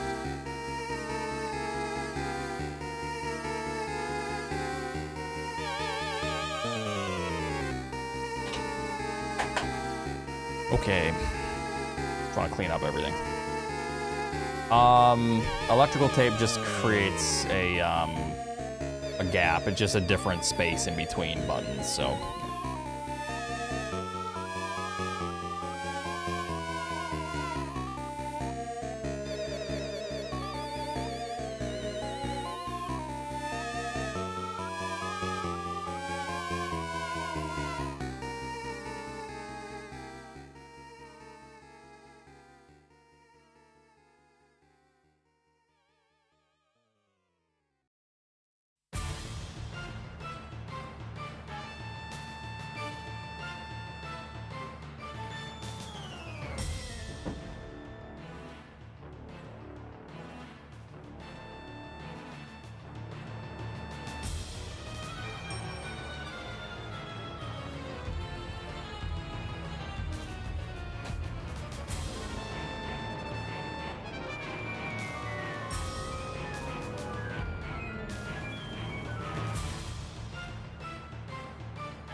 All right. Anyways, hope that was insightful. Hope you learned something.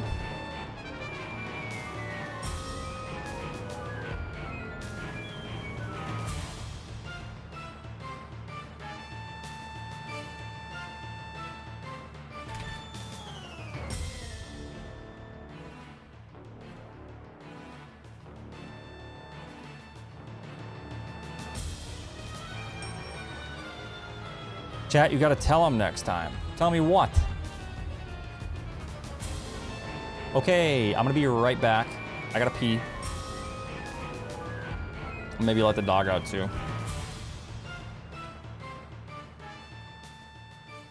Yeah, Oats, can you take them apart, bro? That the music was as loud as your voice? I can see right now on my OBS that it's not, unless I was talking quiet, I don't know.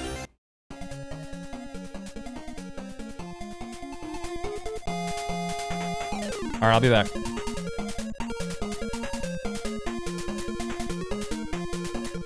BRB.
I gotta start my pickup truck.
top man, huh? What about bottom man?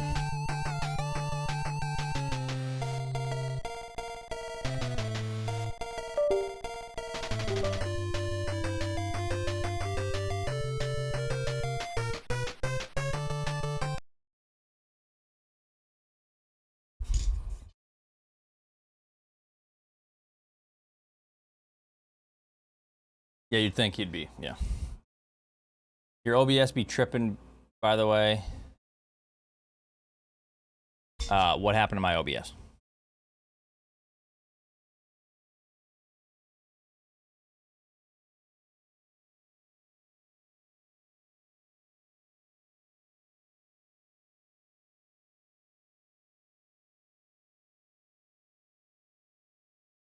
Oh, the music was as loud as you? Yeah, so the music wasn't even like past the green line on OBS for me.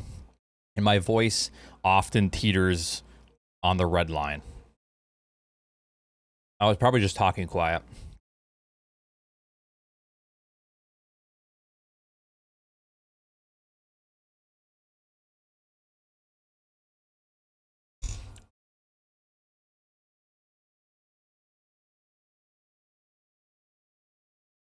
Keto diet is the second best diet you can do. What's the first best diet?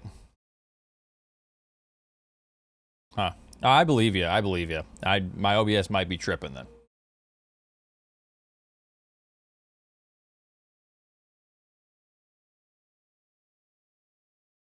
Take a wild guess. The animal diet. Which it's funny because the keto diet is highly... It's like...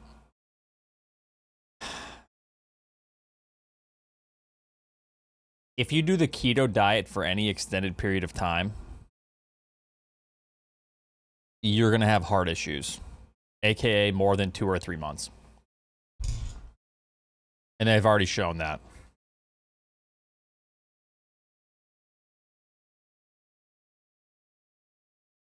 That it puts immense strain on your heart.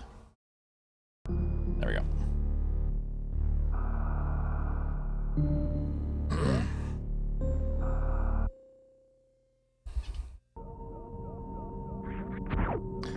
I thought you said hard issue.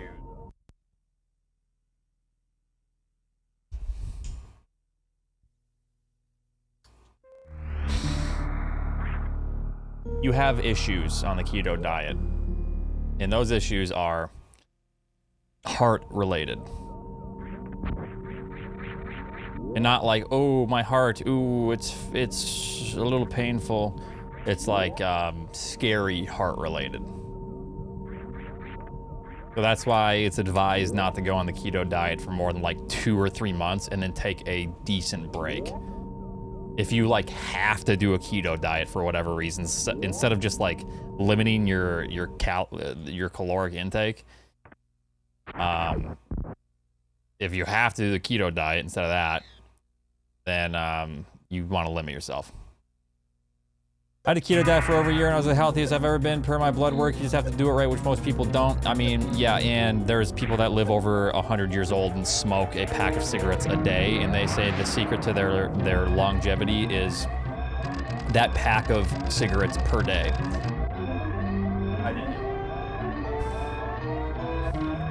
So that's nice and all, Kutsukari, but yeah.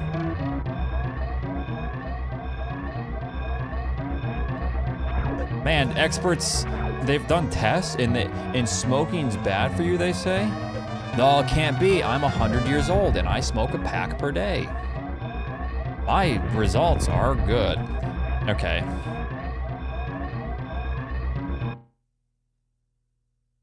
I mean, I'm not saying you're lying. I'm saying like that's fine for you, but you know, you are not a large group of individuals being tested, you know.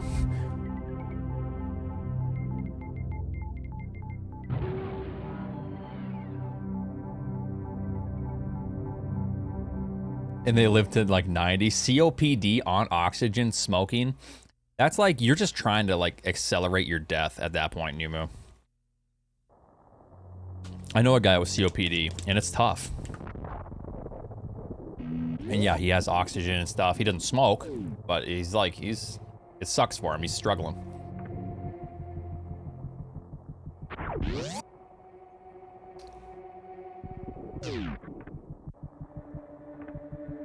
Started carnivore.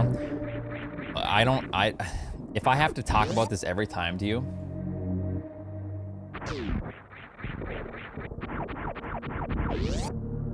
eat the animals. The carnivore diet, for 99% of people, is probably not a good diet. I know.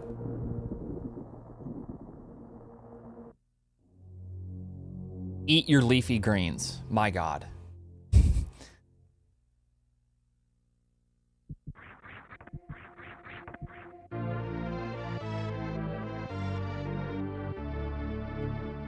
It's good for Eskimos. Yeah, it turns out that not too much greenery is happening in that much snow. They're just seal blubber.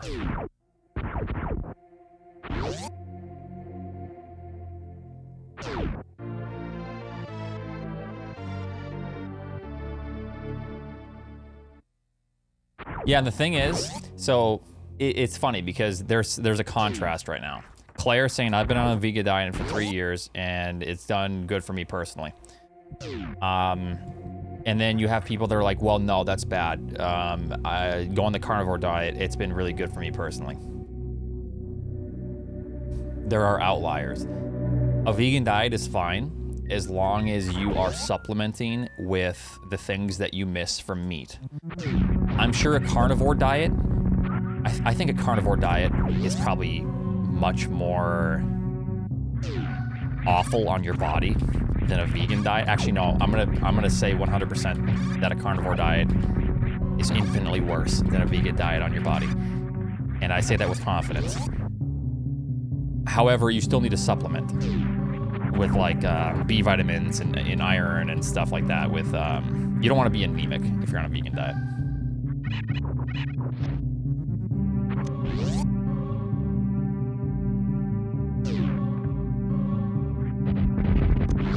Yeah, exactly. I don't even need to say it. If you're a vegan or a vegetarian, you already know. I'm just speaking generally.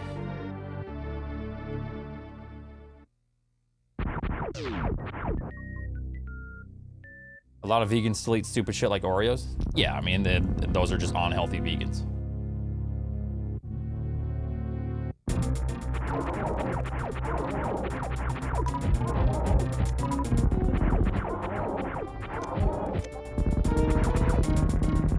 Check your butt to satisfy my visa. Huh? Yeah, they probably weren't getting B vitamins. Just important to know what you're doing. I just to become a fitness and health instructor at this point, lol. Thank you for the 200. I know quite a bit about nutrition. So maybe, but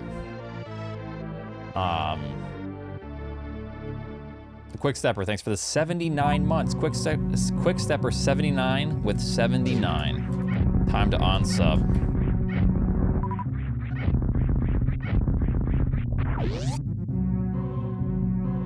Well, yeah, if you're prone to gout, you can't be eating meat like that. You can have some, but you need to like seriously be careful. Same with like inflammation and shit. I mean, I'm pretty sure that's what triggers gout. Because that much meat is going to raise your inflammation and shit.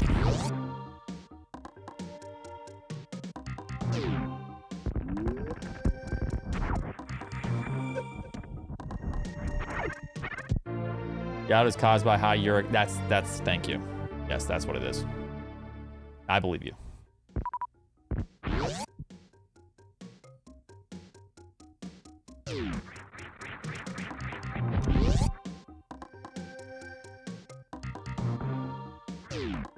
Bobby got hit the gout once. Yeah.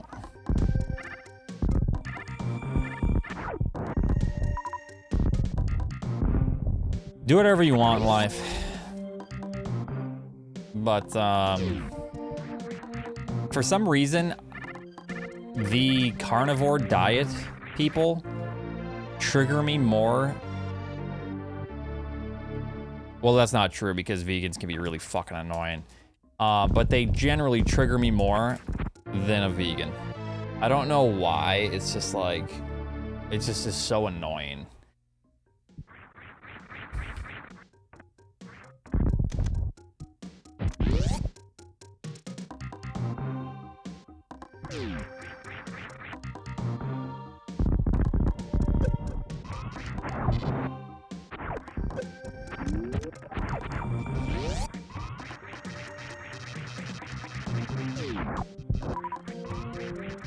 Because veganism won't ruin you?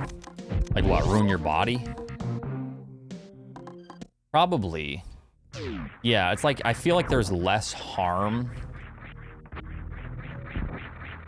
You know?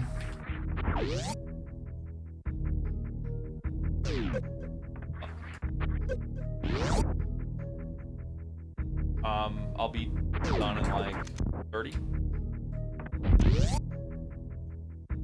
I'll come out when I'm done.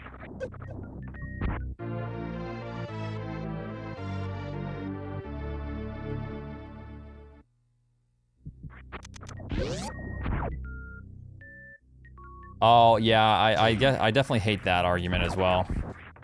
We used to hunt. Yeah, and everyone used to farm as well and just eat off the land.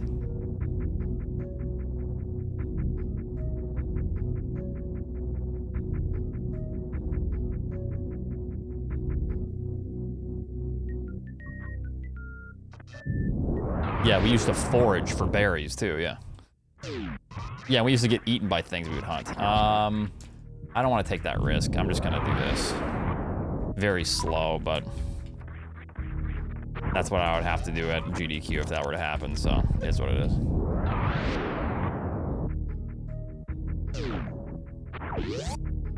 Okay, not farming then, foraging for berries. Fuck.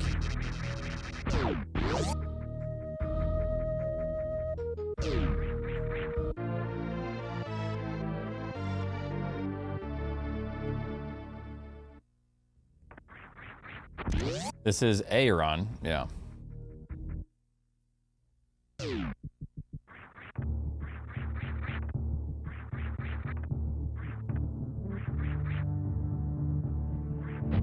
You met a professional arm wrestler who scalped and was on the carnivore diet. Okay, so Chad is referencing, Chad said if I met a professional arm wrestler who scalped, like GPUs, for example. And what was the last part? Yeah, that was on a carnivore diet, would I implode or whatever. We talked about this in the past. Professional arm wrestlers just annoy the hell out of me. They're like, oh, here's the technique, even though they're strong as fuck.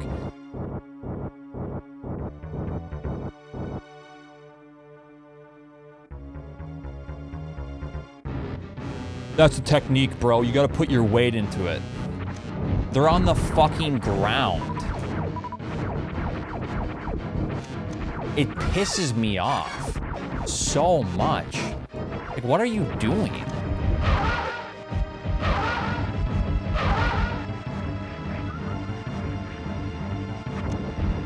Nice slow.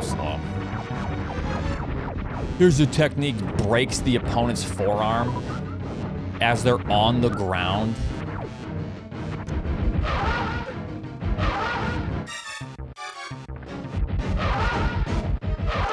That was a good recovery, but I gotta be right back. Raquel needs help with something.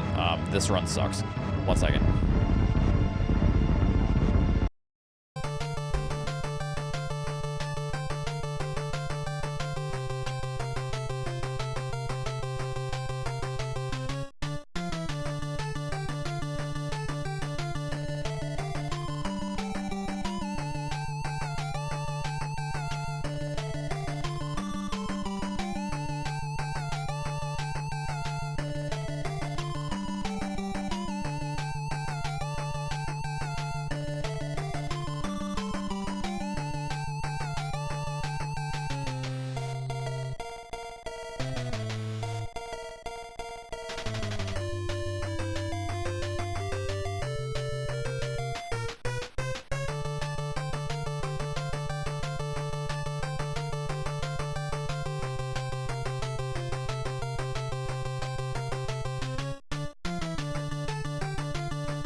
All right, let's go.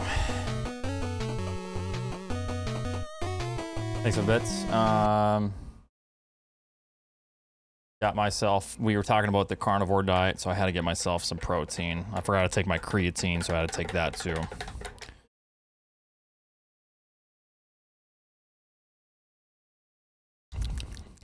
Ugh.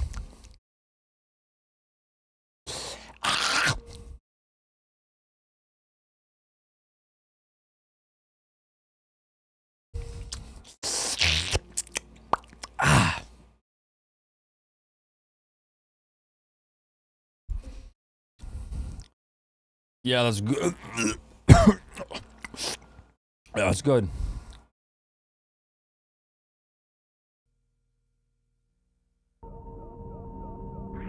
So I'm trying some new protein. I did some research. Kind of expensive. I'm gonna just try it out.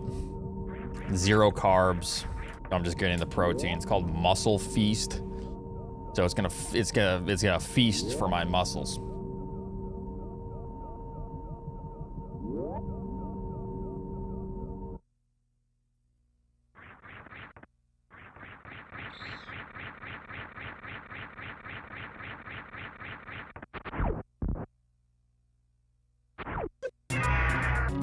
What's the AA equivalent for protein powder addictions? Well, I don't know. I haven't had protein powder for a while. I guess I'm relapsing now, yeah. Or is it gonna feast on your muscles? I don't know. I just want to recover from, I'm trying to run more to build my mileage up for like marathon training, so I just need to keep taking in protein. Let me recover quicker.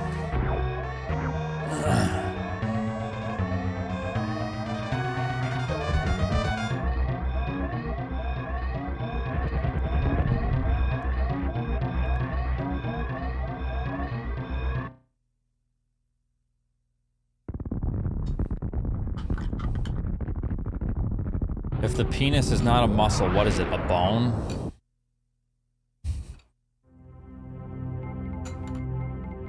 No, it's an organ.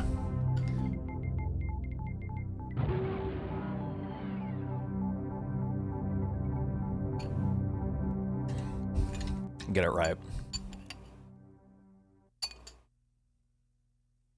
What is your liver, a muscle?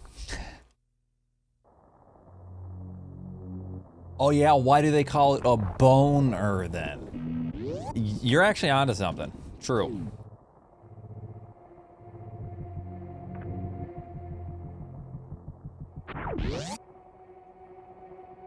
I'm sorry for doubting you. But the heart is a muscle. Yeah, so the heart is like its own crazy tissue, but you can actually strengthen your heart like a muscle, yes.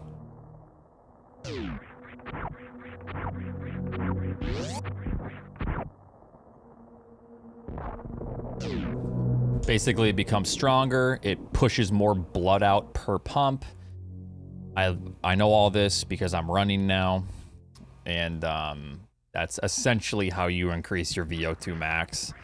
Is like after a couple years of running, you start to see adaptations essentially with your heart. Yeah. Starts to pump more blood per pump. So more oxygen per muscle per pump and a lower heart rate because it doesn't need to pump as much. You can also take Viagra. Don't do that.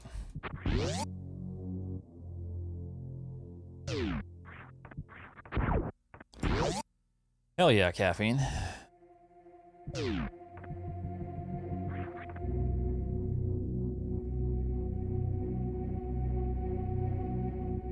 Enjoy shredding your knees and hips in later life with running? Yeah, no. That's actually not even a thing.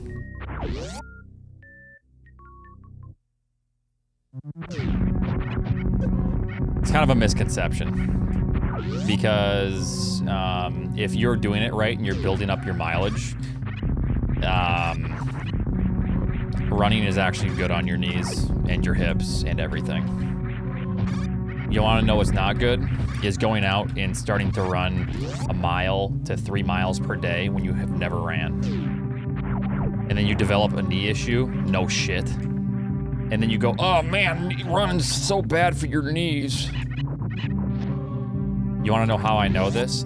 That's because that's what happened to me. And I went to physical therapy for 3 months. Did the physical therapy, built up my mileage slowly from running. And now I'm pretty sure I have the strongest knees I've ever had. And I've had ACL replacement surgery.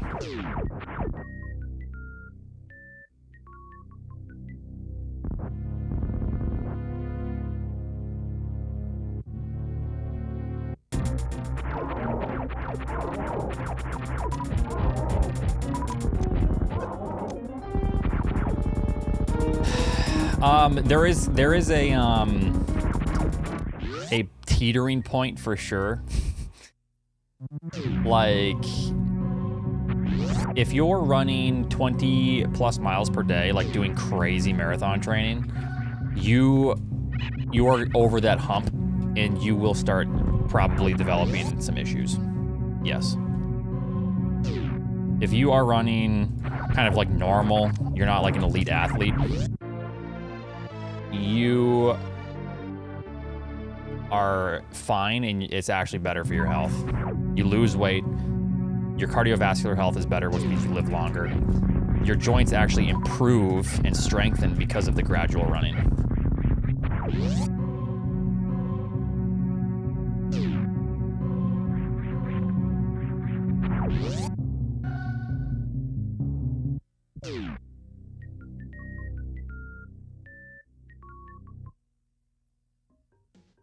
You don't know what blows my mind?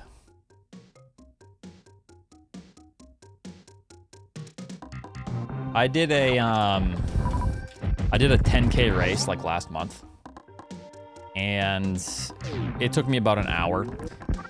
This 10K was up like 2,500 foot elevation. You run 5K up a mountain,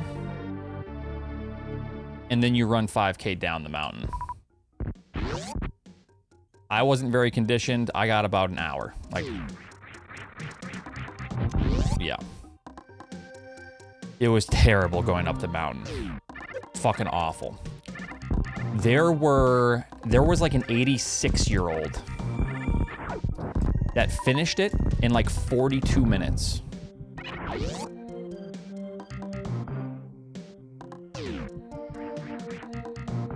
So, yeah. People that say, oh, you're 60, oh, you're a runner, you're fucked. This fucking 86-year-old ran a 42-minute 10K, which was 2,500 feet up a mountain and then down, which is incredibly hard on your joints. And he wasn't the only 80-year-old to run 40 minutes. It was a big race. There was a lot of people in their 80s. You want to know why? Because they've been runners for a long time. No, not genetics. They've been runners for a long time, and they've built up their strength and their cardiovascular health. That's why. Anyone that says... It's cope. I'm sorry, you're coping. If you say running is going to pulverize your knees or your joints, you're coping as it's a coping mechanism so you don't feel like you have to work cardiovascular health. Sorry.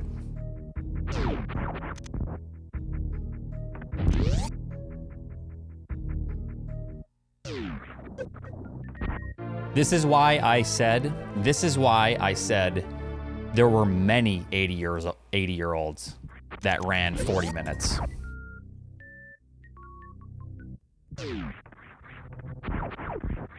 And yes, we've all read Malcolm Gladwell's Outliers. I get it, but...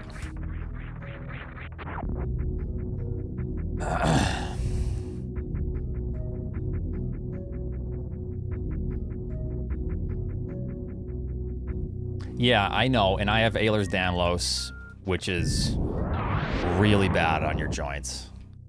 And I feel like the best thing for me is running.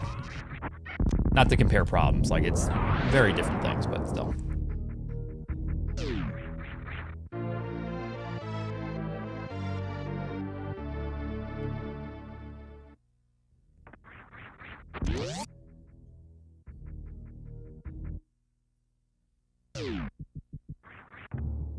I feel like, I know, my mom was talking to me. She's like, why are you running? Because I was like talking to her about the ultra marathon I did. She's like, I don't know how you can do that with like EDS. And I was like, yeah. It basically boiled down to I feel like after my physical therapy, because I made a mistake and I built up my mileage too fast, after my physical therapy, and I improved like those joints that needed to be worked on, I feel like running is the best thing for my joint issues. 100%.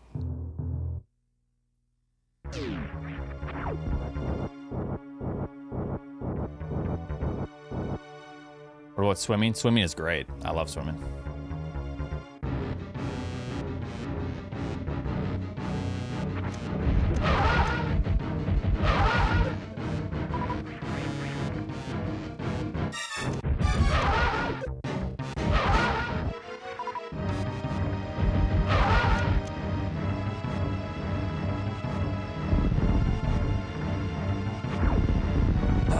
Also skiing. I love skiing. I've been getting into skiing, so. On fair. Jersky, shut up.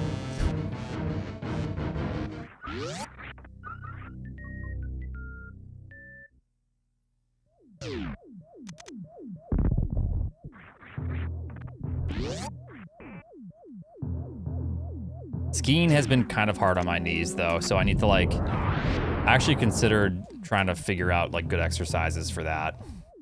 Because that is a whole different like thing on your joints, so.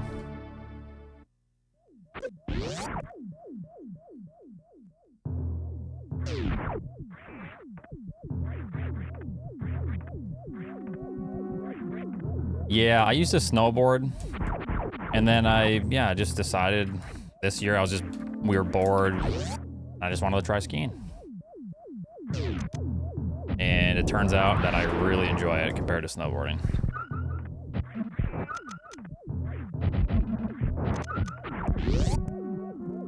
I think it's a lot more exhilarating.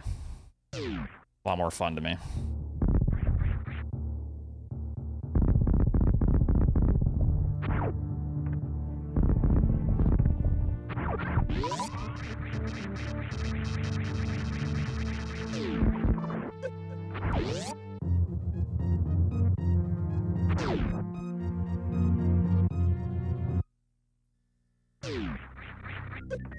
Yeah, I used to snowboard quite a bit when I was younger. I was fairly decent at it, and I do think that, I don't know, skiing is so much more responsive.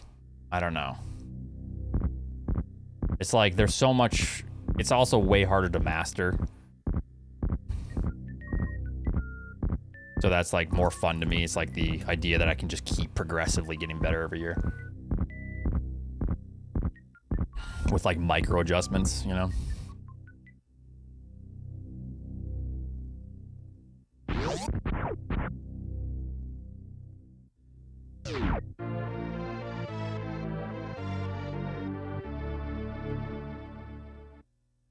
Yeah, they definitely have their pros and cons. I think both are fun still, but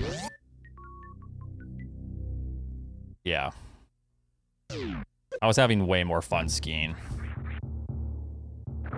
than I really probably have snowboarding ever. But they're both a lot of fun.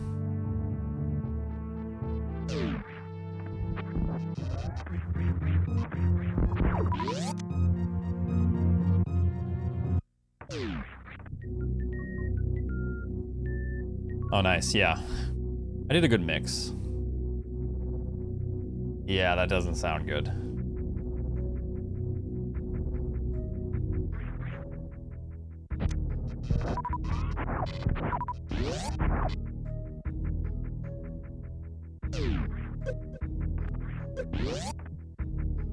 Yeah, this round's terrible.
Volleyball? I used to play volleyball. I like any activity to where I'm moving. I don't know. I don't care what it is. I like anything, I suppose.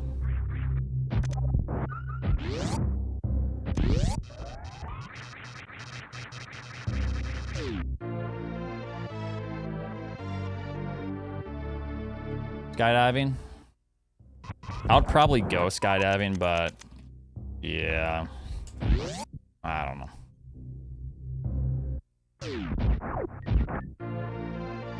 That's like less you're not really doing something. I'm talking like physical activity. Like to where you're moving, like basketball or something, or not to where you're falling to the earth. Yeah.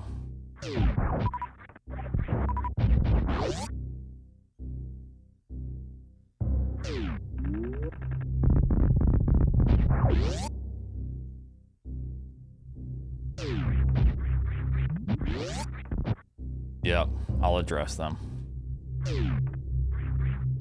What were they again? I forget. Something about pooping in the urinal.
Well, that's because you deserved it.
Okay.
Give me all health.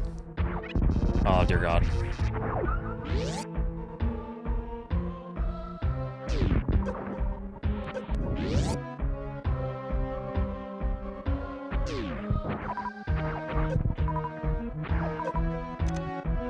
Probably good that I didn't get an extra power bomb, or else I would have been tempted to 4x factor. I don't have the health for that. I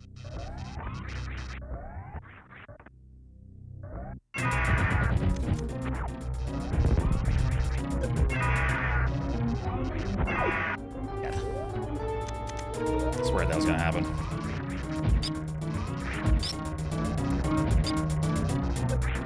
You asshole.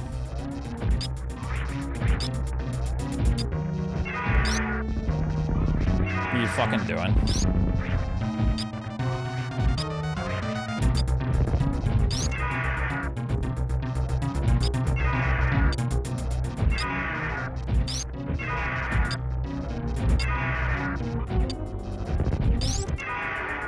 Stop!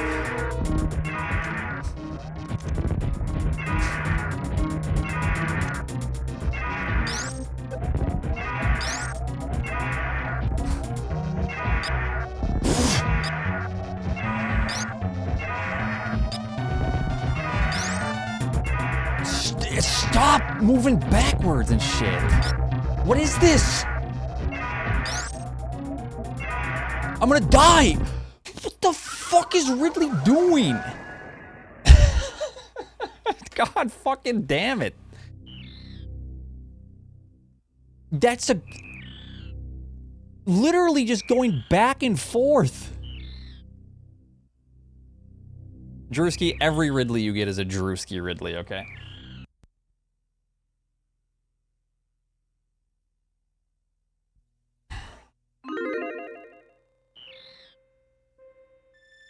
That's actually so bad. So when you see one back pogo like that, it's not good. It's bad. You're like, oh shit, that's really fucking annoying. Ridley was giving me 2 every single time plus. That was the worst Ridley pattern I have ever seen. I feel like something is actually wrong with the game at that point. Like, there was a solar flare that hit Ridley's AI. That's insane. Does that whenever I'm suitless? Yeah, I guess. That was a pretty good run though, I guess.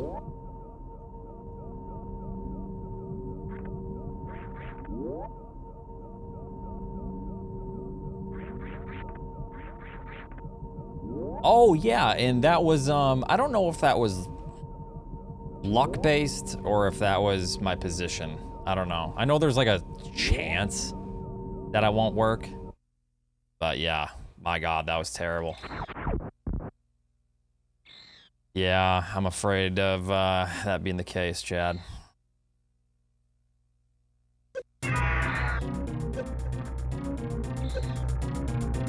Yeah, great fan tune pattern. The worst Ridley pattern I've ever seen in my entire life.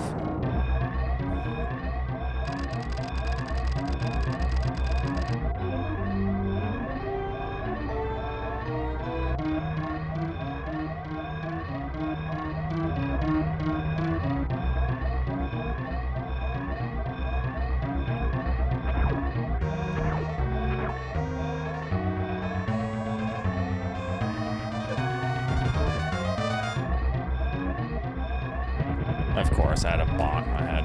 Shit. Oh well.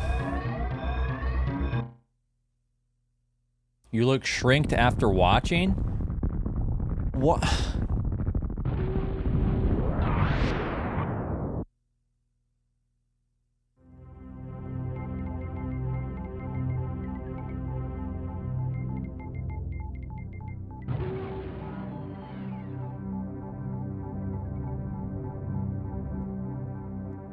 But yeah, that run, if I had a good Ridley there, that was a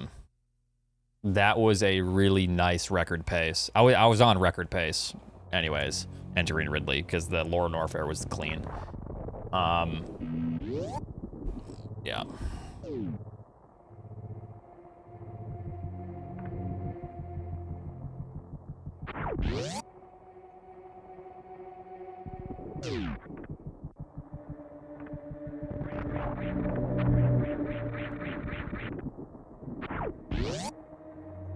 Thank you, Snake.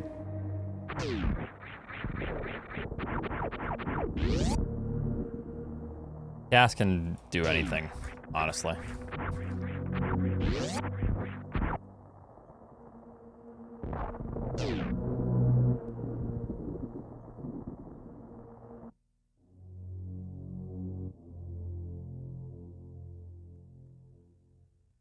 I was just joking. Just to calm my nerves. I was a little bit nervous there.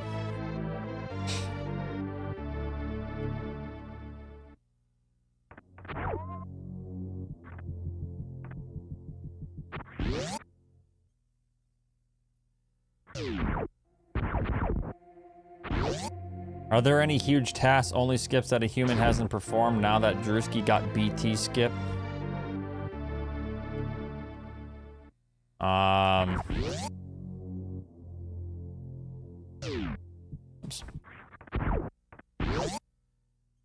No.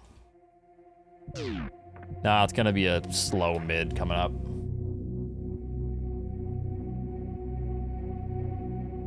Well, I mean, it does matter. It's an achievement. Even though you cheated with a pen. But, yeah, still a huge achievement. You and Zenny and your cheating pen Sharpie strats, yeah.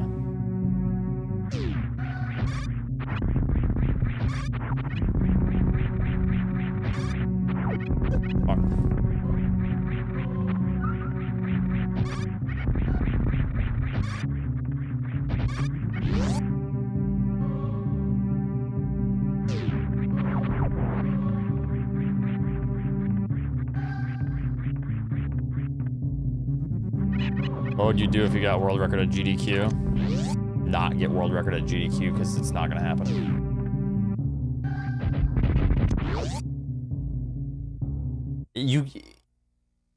if you think like I get nerves, I was just nervous on that run. Like,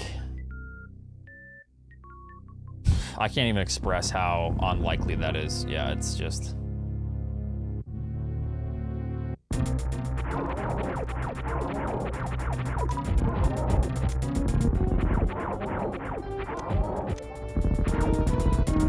Thanks for 300. That was the worst Ridley pattern I've ever seen in the game. I feel like something is actually wrong with the game at that point. Like there was a solar flare that hit Ridley's eye. That's insane. Shut up.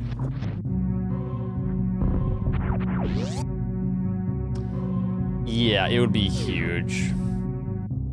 Obviously, if you were to get a record, which I am doing safety strats, and I'll probably get the Ridley E-Tank, unless I'm like way behind and I'm trying to make it entertaining, you know? I'm trying to like play catch up, you know, which would be more entertaining than taking slow ass strats. Yeah, 20 missiles and maybe 4 E-Tanks. But guaranteed 100% 20 missiles.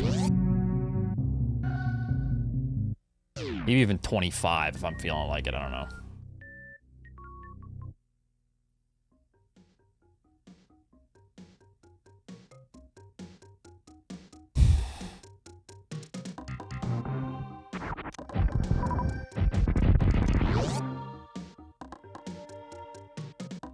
Yeah, wave missiles.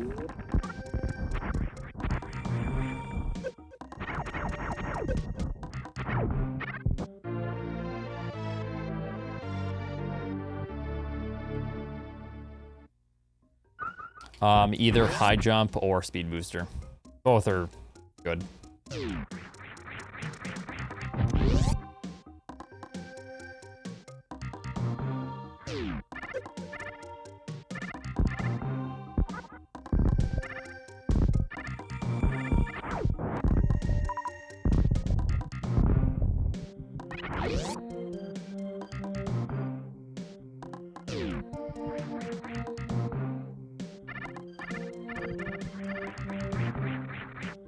Having 25 and 10 for the race with maybe 4 E-Tanks would be the most comfy. I still feel confident I could 41 with all that. But we'll see. Like, there's so much that goes into that.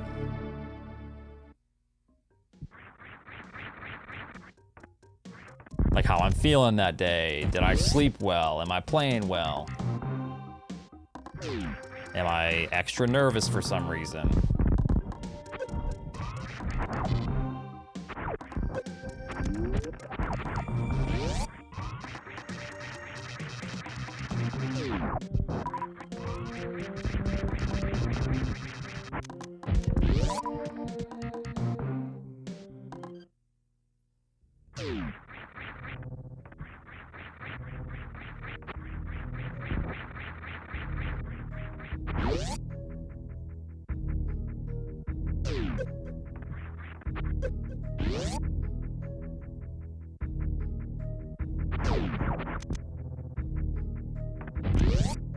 Well, there's really no reason to turn off fanfares. Because when you play this game, you're not speedrunning it and hearing the fanfare 500 times per day. You know. You're just casually playing through it.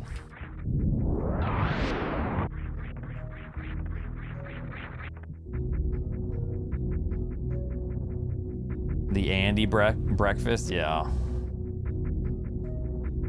I'll try not to.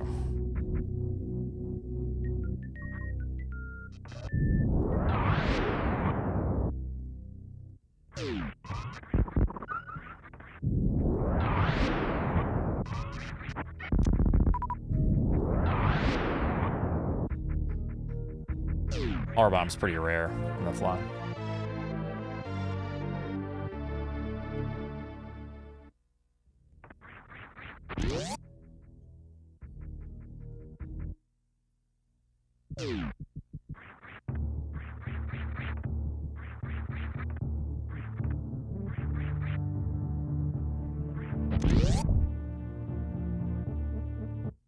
It opens the door, the bottom door. Faster to open it on the way up than on the way down since you can fall.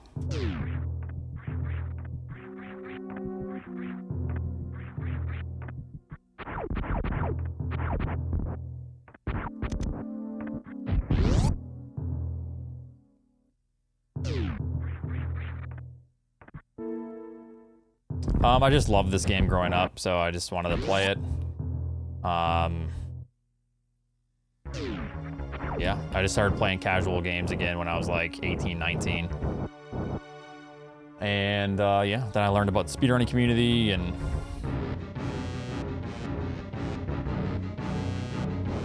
that's how it started.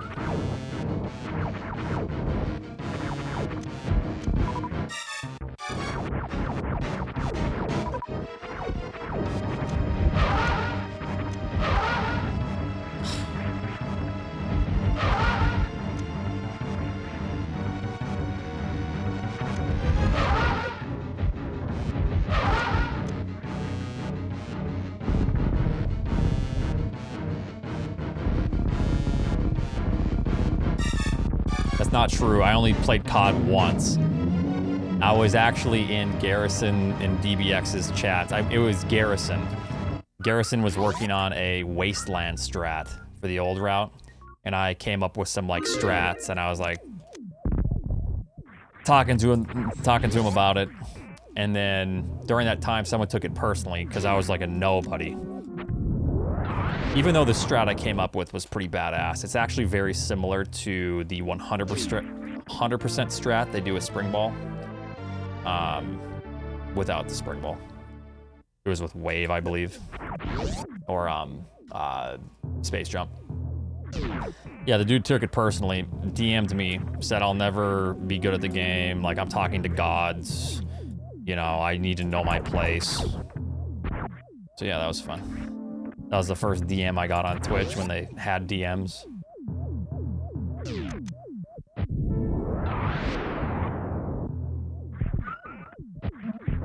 Yeah. Wow, great counts here. Crazy, because you said the same thing about me. No, we didn't say that to you, we just all thought that, yeah. Like, take it easy, Junior. Like, this punk.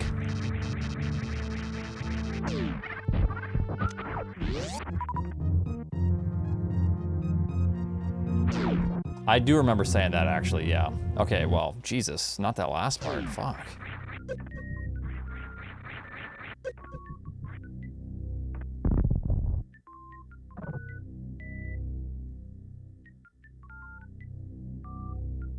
Dunks, thanks for 23. I don't know if I already said that. Yeah, I did say that, yes. Yeah, no, I hope it goes good. I hope it's fun. I think my day is gonna go like this. Wake up, have a good breakfast. I'm gonna go for a good long run, workout. The day of GDQ, the day of the race. Maybe take a little nap, like a little 20-minute nap.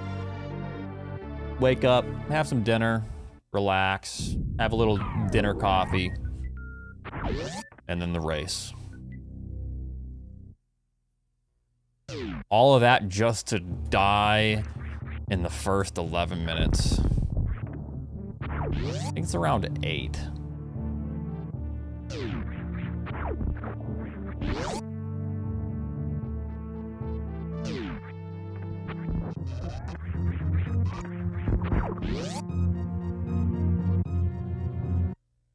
No, I'm not going to talk to anyone. I'm very antisocial. I'm like a hermit. And when people try to talk to me, I hiss. So no, I'm not going to talk to people.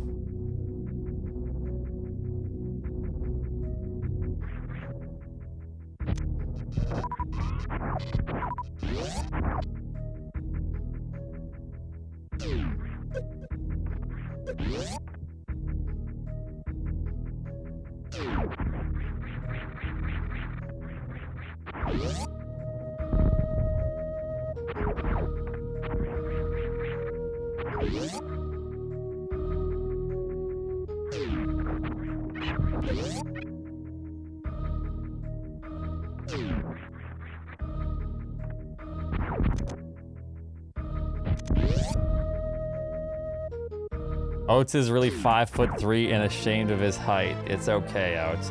No, I'm like 5'6" with my stilettos, okay? So, please, we count those. That contributes to the inches. So you're 5?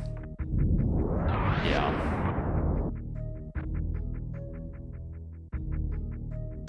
Oops.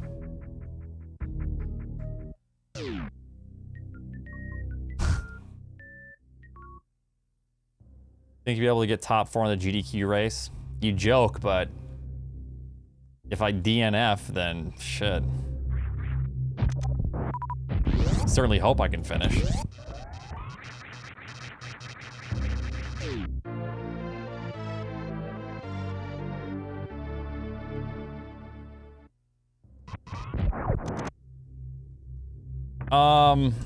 I want to talk to Cutie, Zenny, and Emmett and see if we all want to set up safety saves, like at Laura Norfair entrance or something, or like pre-moat. Like we'll all agree to have safety saves, so we don't have to save during the race, but like if one of us dies, we can at least just finish. So we can all have like a nice finish and just try to have a good time. So if you guys want to do that, we can have I'm down to have a safety save pre-moat if you want. And LN if you want. And then, like maybe Mother Brain.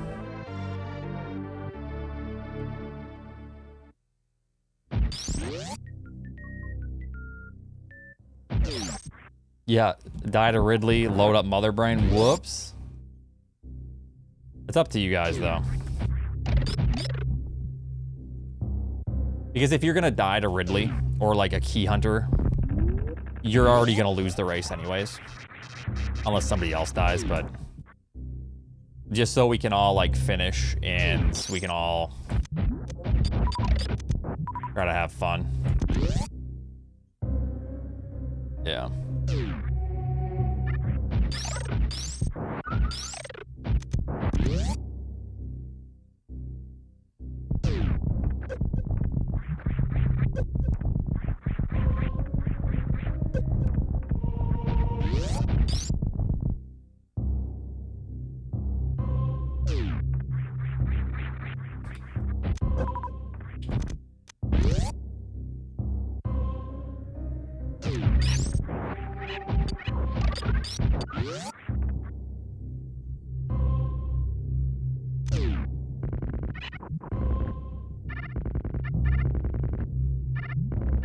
I mean, I'm gonna play through the game first, 100% it, and then we'll see.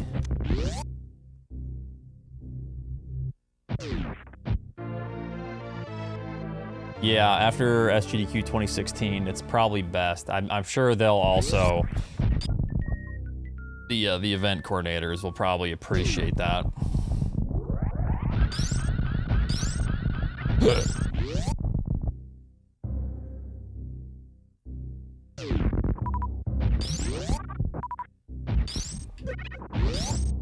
No, because you don't want to die regardless. I'm still doing 20 and 10 with the possibility of 4 E-tanks.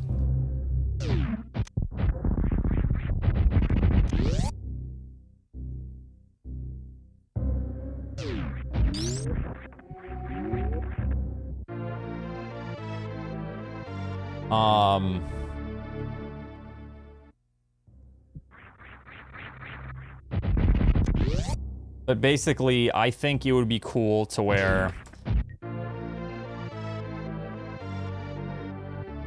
I just want everyone to finish, myself included. And trust me, as someone that has not finished in the past, because I, you know, ask your mom,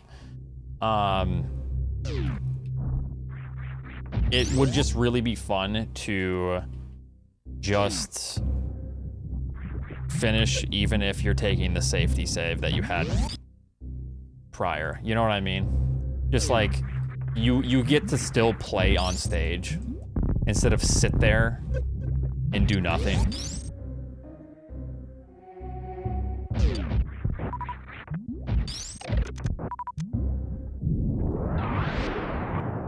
And we're all there to like play on stage.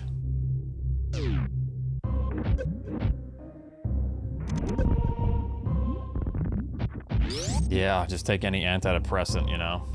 Sucks not finishing, fellas.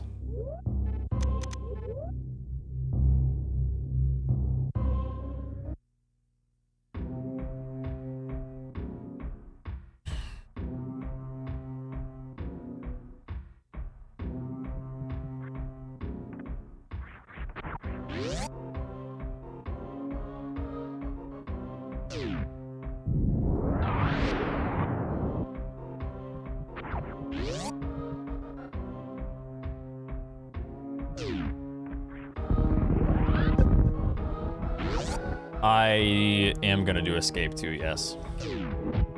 I actually have it loaded up on my flash card to play after GDQ.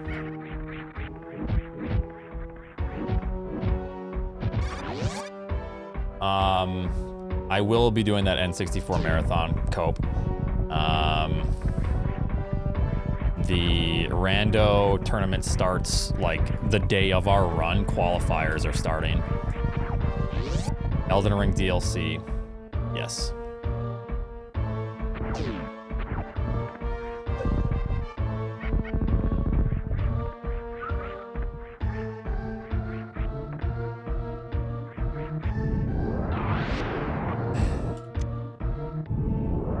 I might bring my 14-inch PVM. Zenny, thank you so much for the raid. Appreciate that. What's up? Thank you. You should have seen the run I was on earlier. And then Ridley gave me the worst pattern I think I've ever seen Ridley give me in any run ever. But I was on world record pace entering Ridley, so that definitely sucks.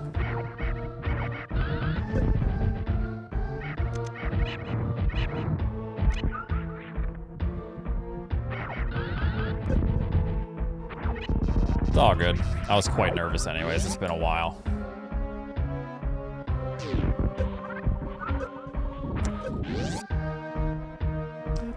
We were just talking, and Emmett said he's down to where, like, for us all just to finish the race if one of us dies, if we want to agree on having, like, 2 or 3 safety saves in the same location.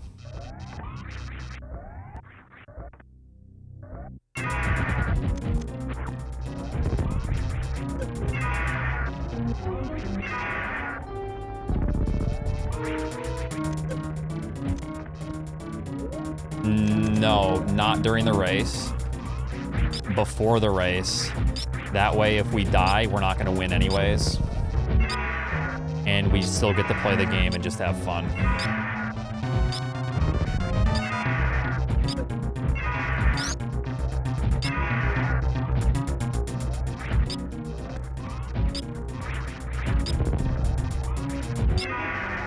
I guess just think about it.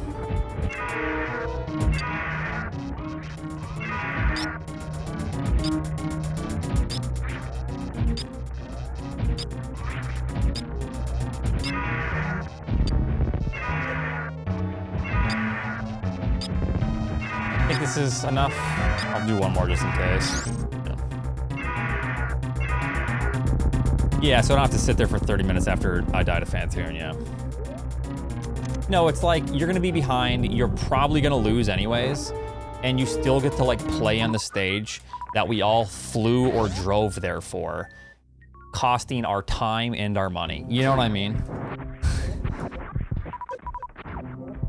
But we still want it to be entertaining to where we're not taking safety saves. During the race. We want the race to be like a genuine any percent run, I suppose. I don't know. Like I said, think about it, because I get if people don't want to. Do it that way. Pre-saves, yes.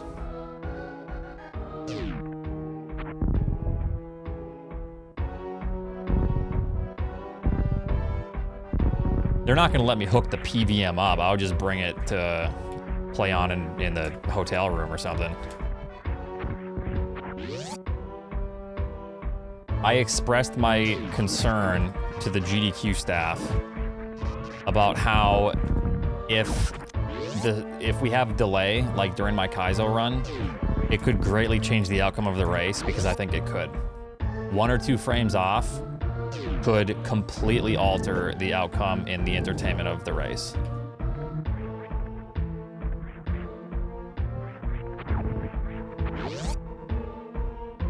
Yeah. As long as it's similar to my PVM, you know better.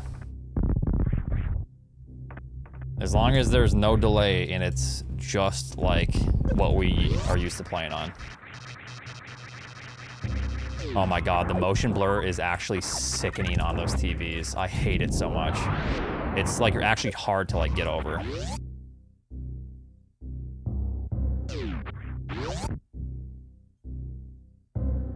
No, think about, Zabowski, think about how I'm fairly consistent with CWJ. 1 frame off, 16 milliseconds off, I lose all of that consistency.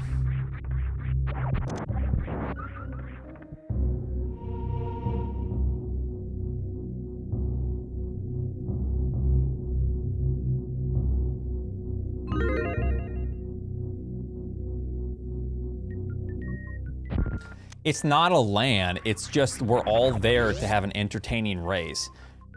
We all put thousands of hours into the game. The equipment should be up to par. That's it.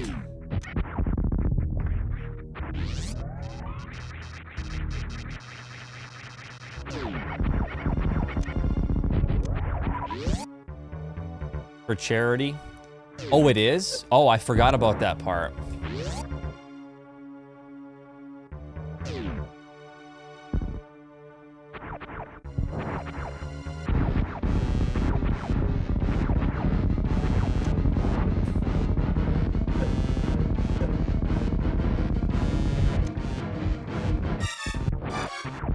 Yeah. What a real bummer, man.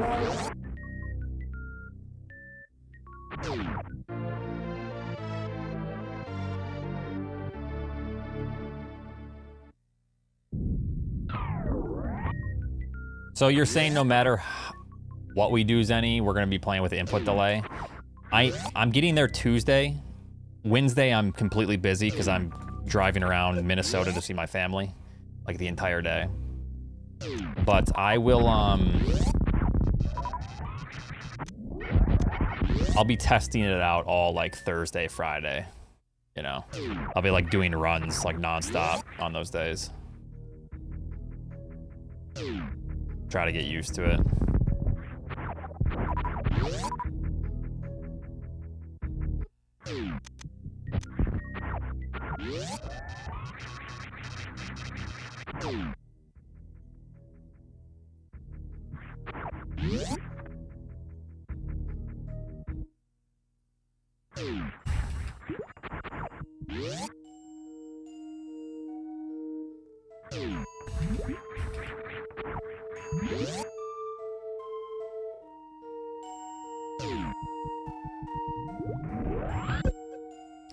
Yeah, the motion blur actually makes me sick. It's really bad. And I know I sound like a bitch, but trust me, after you've done something for well over 10,000 hours and your brain is completely accustomed to it, it makes you sick.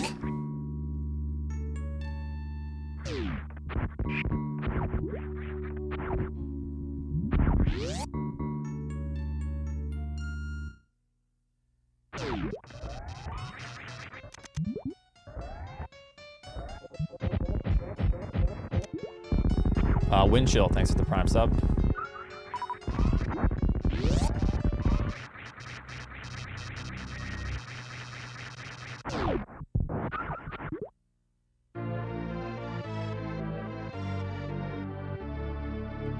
What time are you getting there?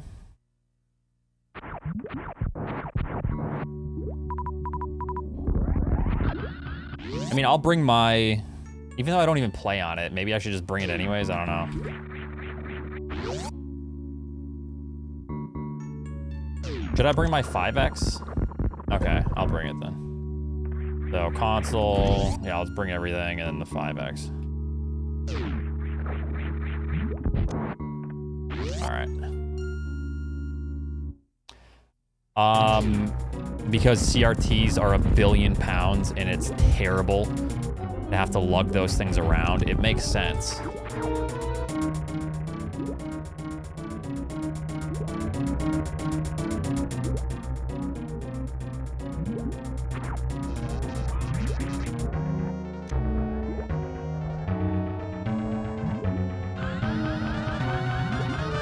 I actually quite like the 32-inch Trinitrons we normally play on.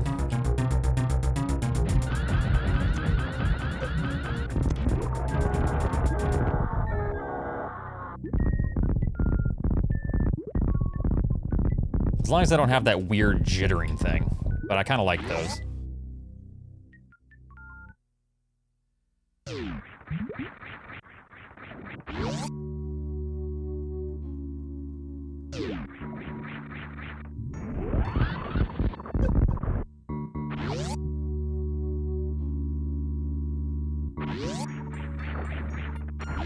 Yeah, some of them were just extra bad, I feel like, but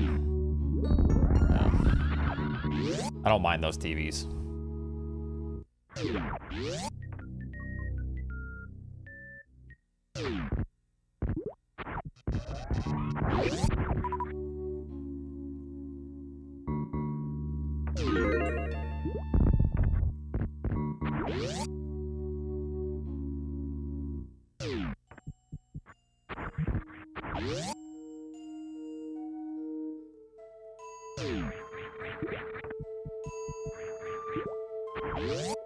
I'm surprised they're not using OLED monitors, since there's a significant portion of runs that are played on like retro consoles.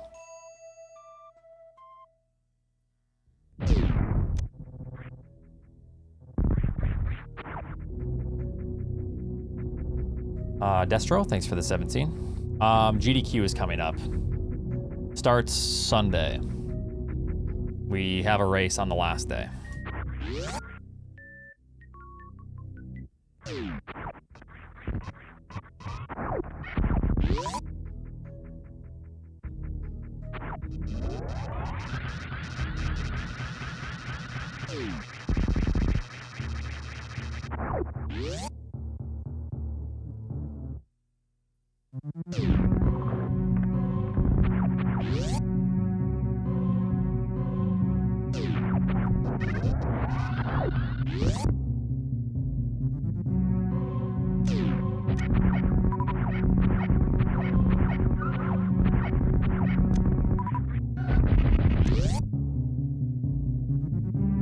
Yeah, I'm gonna talk to him when I get there and figure out the exact setup and then just try to replicate it and play on that a ton. Because if we have a frame or two of delay, that's awful and I need to get used to it. We all need to get used to it.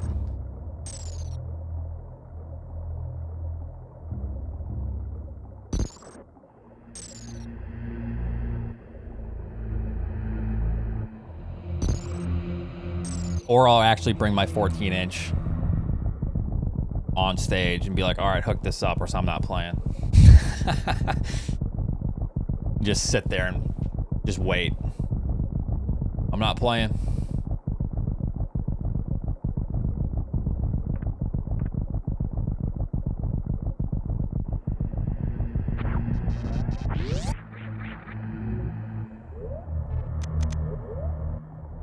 It's Emmett's first time. All right, take it easy, Zenny. Thank you for the raid.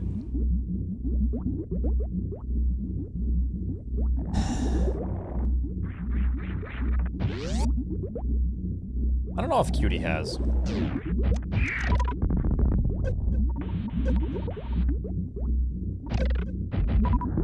Wow, nice super count. This is great.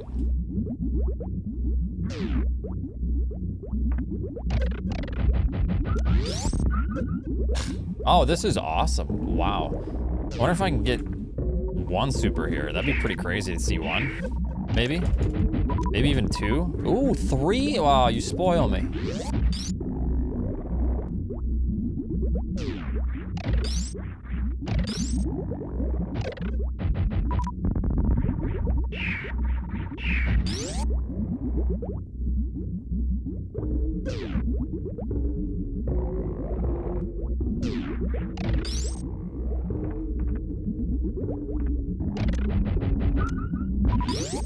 I almost didn't even get it.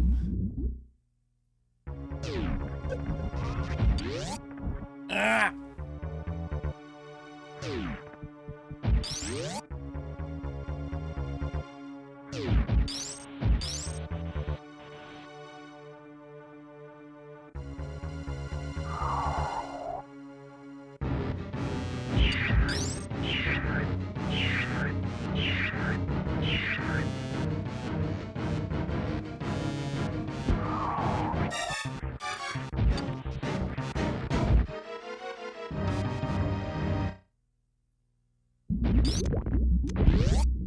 Oops.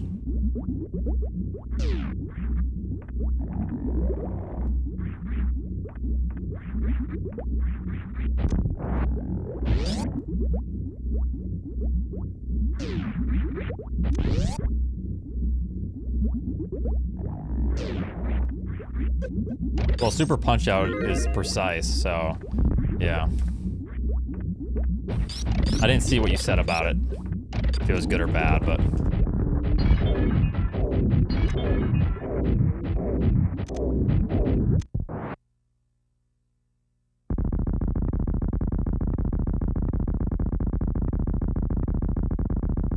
Oh yeah, no, SM will be impacted by motion blur. Super Punch Out would not, right? Motion blur is pretty hardcore on a game like this, or any faster side-scrolling game.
Not a bad fight at all.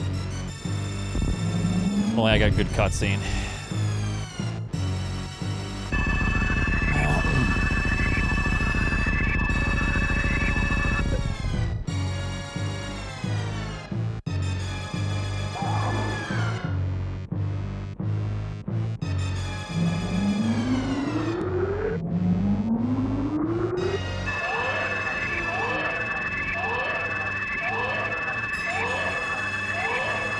Still waiting on that Oats merch. Oh, it's coming. It's on the way. Yep. Just wait a little bit longer.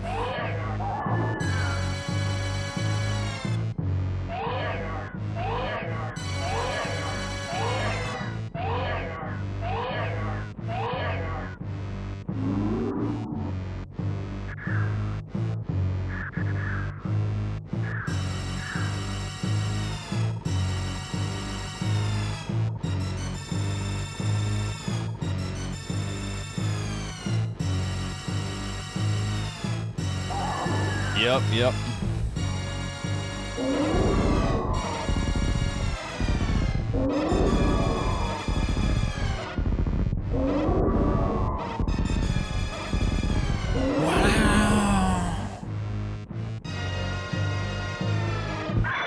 Yeah, don't do that. Don't look that up.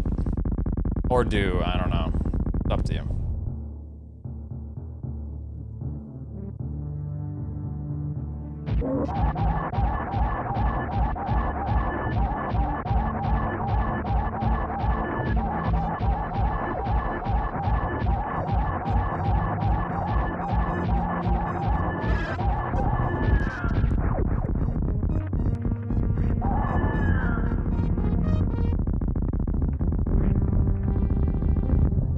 You're at work, don't do that. Yeah.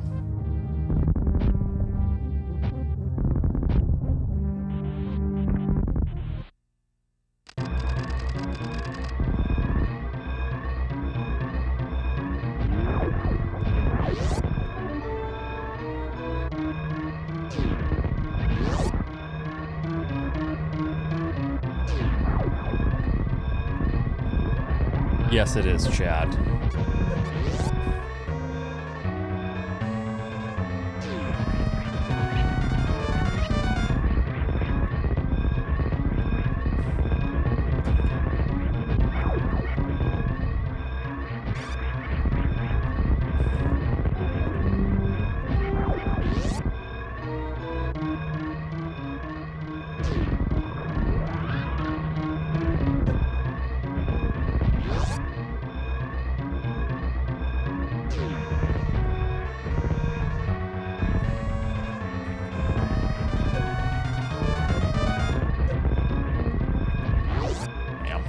There goes the gold split. Could have been.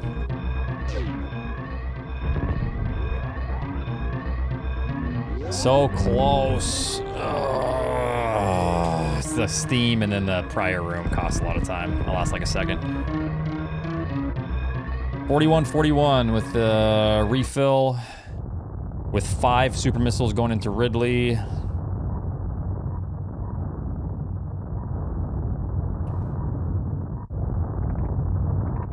Pretty good.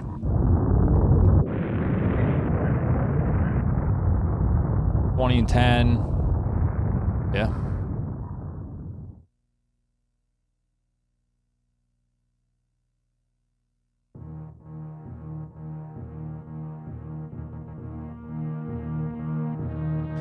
I will BRB. Gotta use the restroom, gotta let the pups out.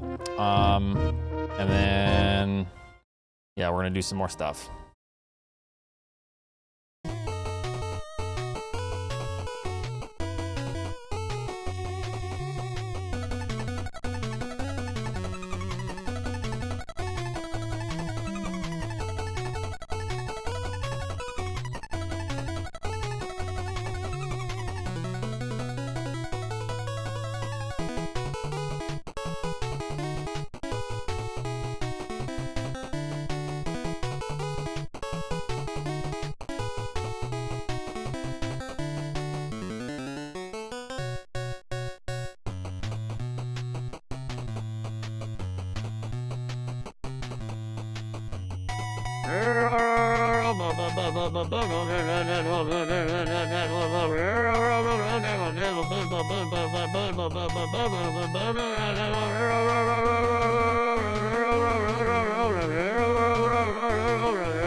feeling like nauseous there. Oh, maybe it's because that protein. I took like my creatine. Probably what it is. I try to take collagen, creatine, and I had that protein. Maybe it's just all that liquid and shit. Oh, maybe like nauseous and like a little bit shaky. Maybe just empty stomach. Yeah, it was like a week-old protein shake I found, but I'm gonna have a biscotti here. Oh. I actually have beer in the fridge for the first time ever. First time in forever. I had to buy a 6-pack for the slugs. No, I don't really drink like ever anymore. Been a long time. And yeah, I set out beer traps for slugs. So I got an IPA. It's a good IPA, actually. I had a sip of it before I gave it to the slugs. But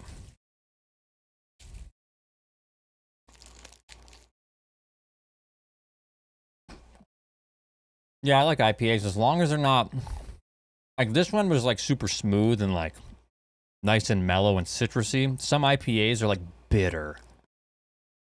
This one was good.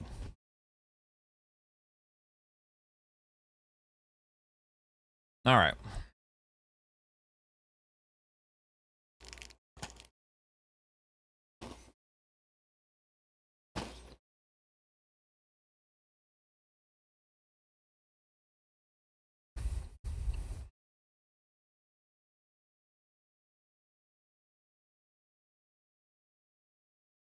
We take a local brewery recommendation. Like a Massachusetts brewery? Yeah, what is it?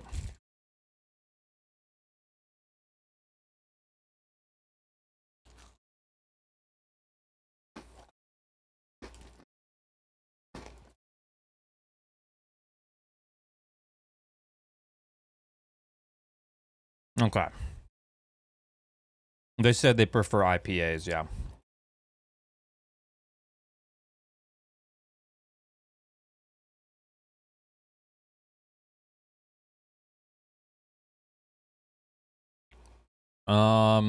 Like I said, I'm not really a drinker, but I'll remember that. Okay. Thank you, Zenny. I will do that.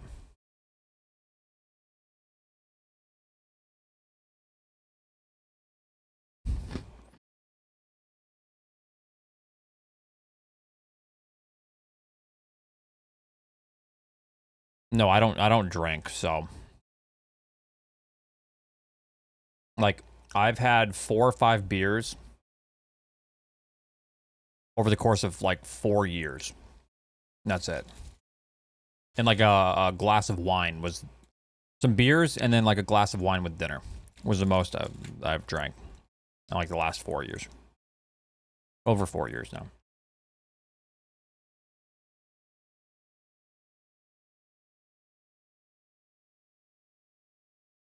All right.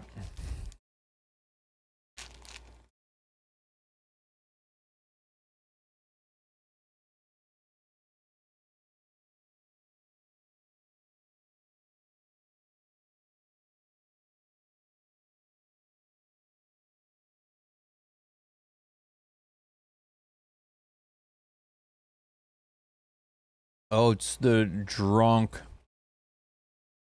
Yup, I'm just a drunk. All right.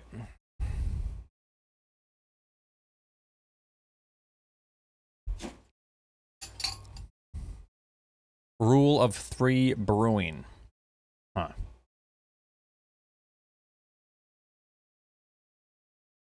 Okay.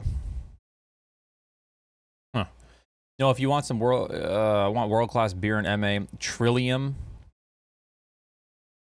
Trillium.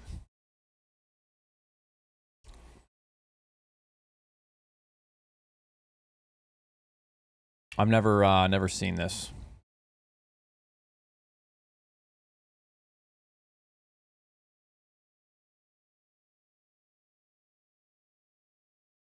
Oh, it's a flower. Trying to see if I've seen the can. I have not. Yeah, I mean, I'm driving to GDQ, and I'm gonna have a couple drinks and like chill with people. I'm not gonna like get drunk, but maybe I'll like bring some brews. Dragon's milk is too sweet for me. All right.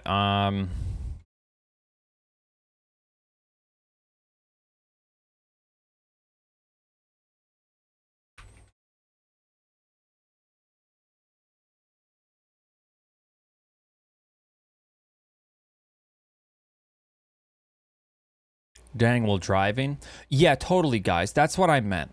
Yeah. Dragon's milk. Dragon's milk, yep.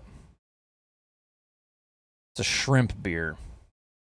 All right, we're gonna play some Noiters. I want to try to finish this up before I go.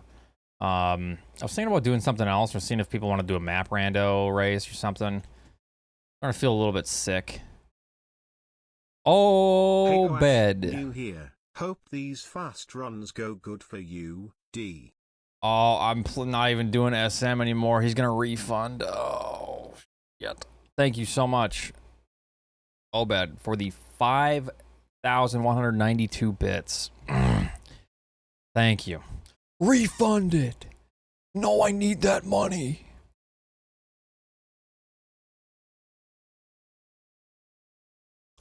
I'm also new here. I'm gonna leave. It's not SM. Yeah.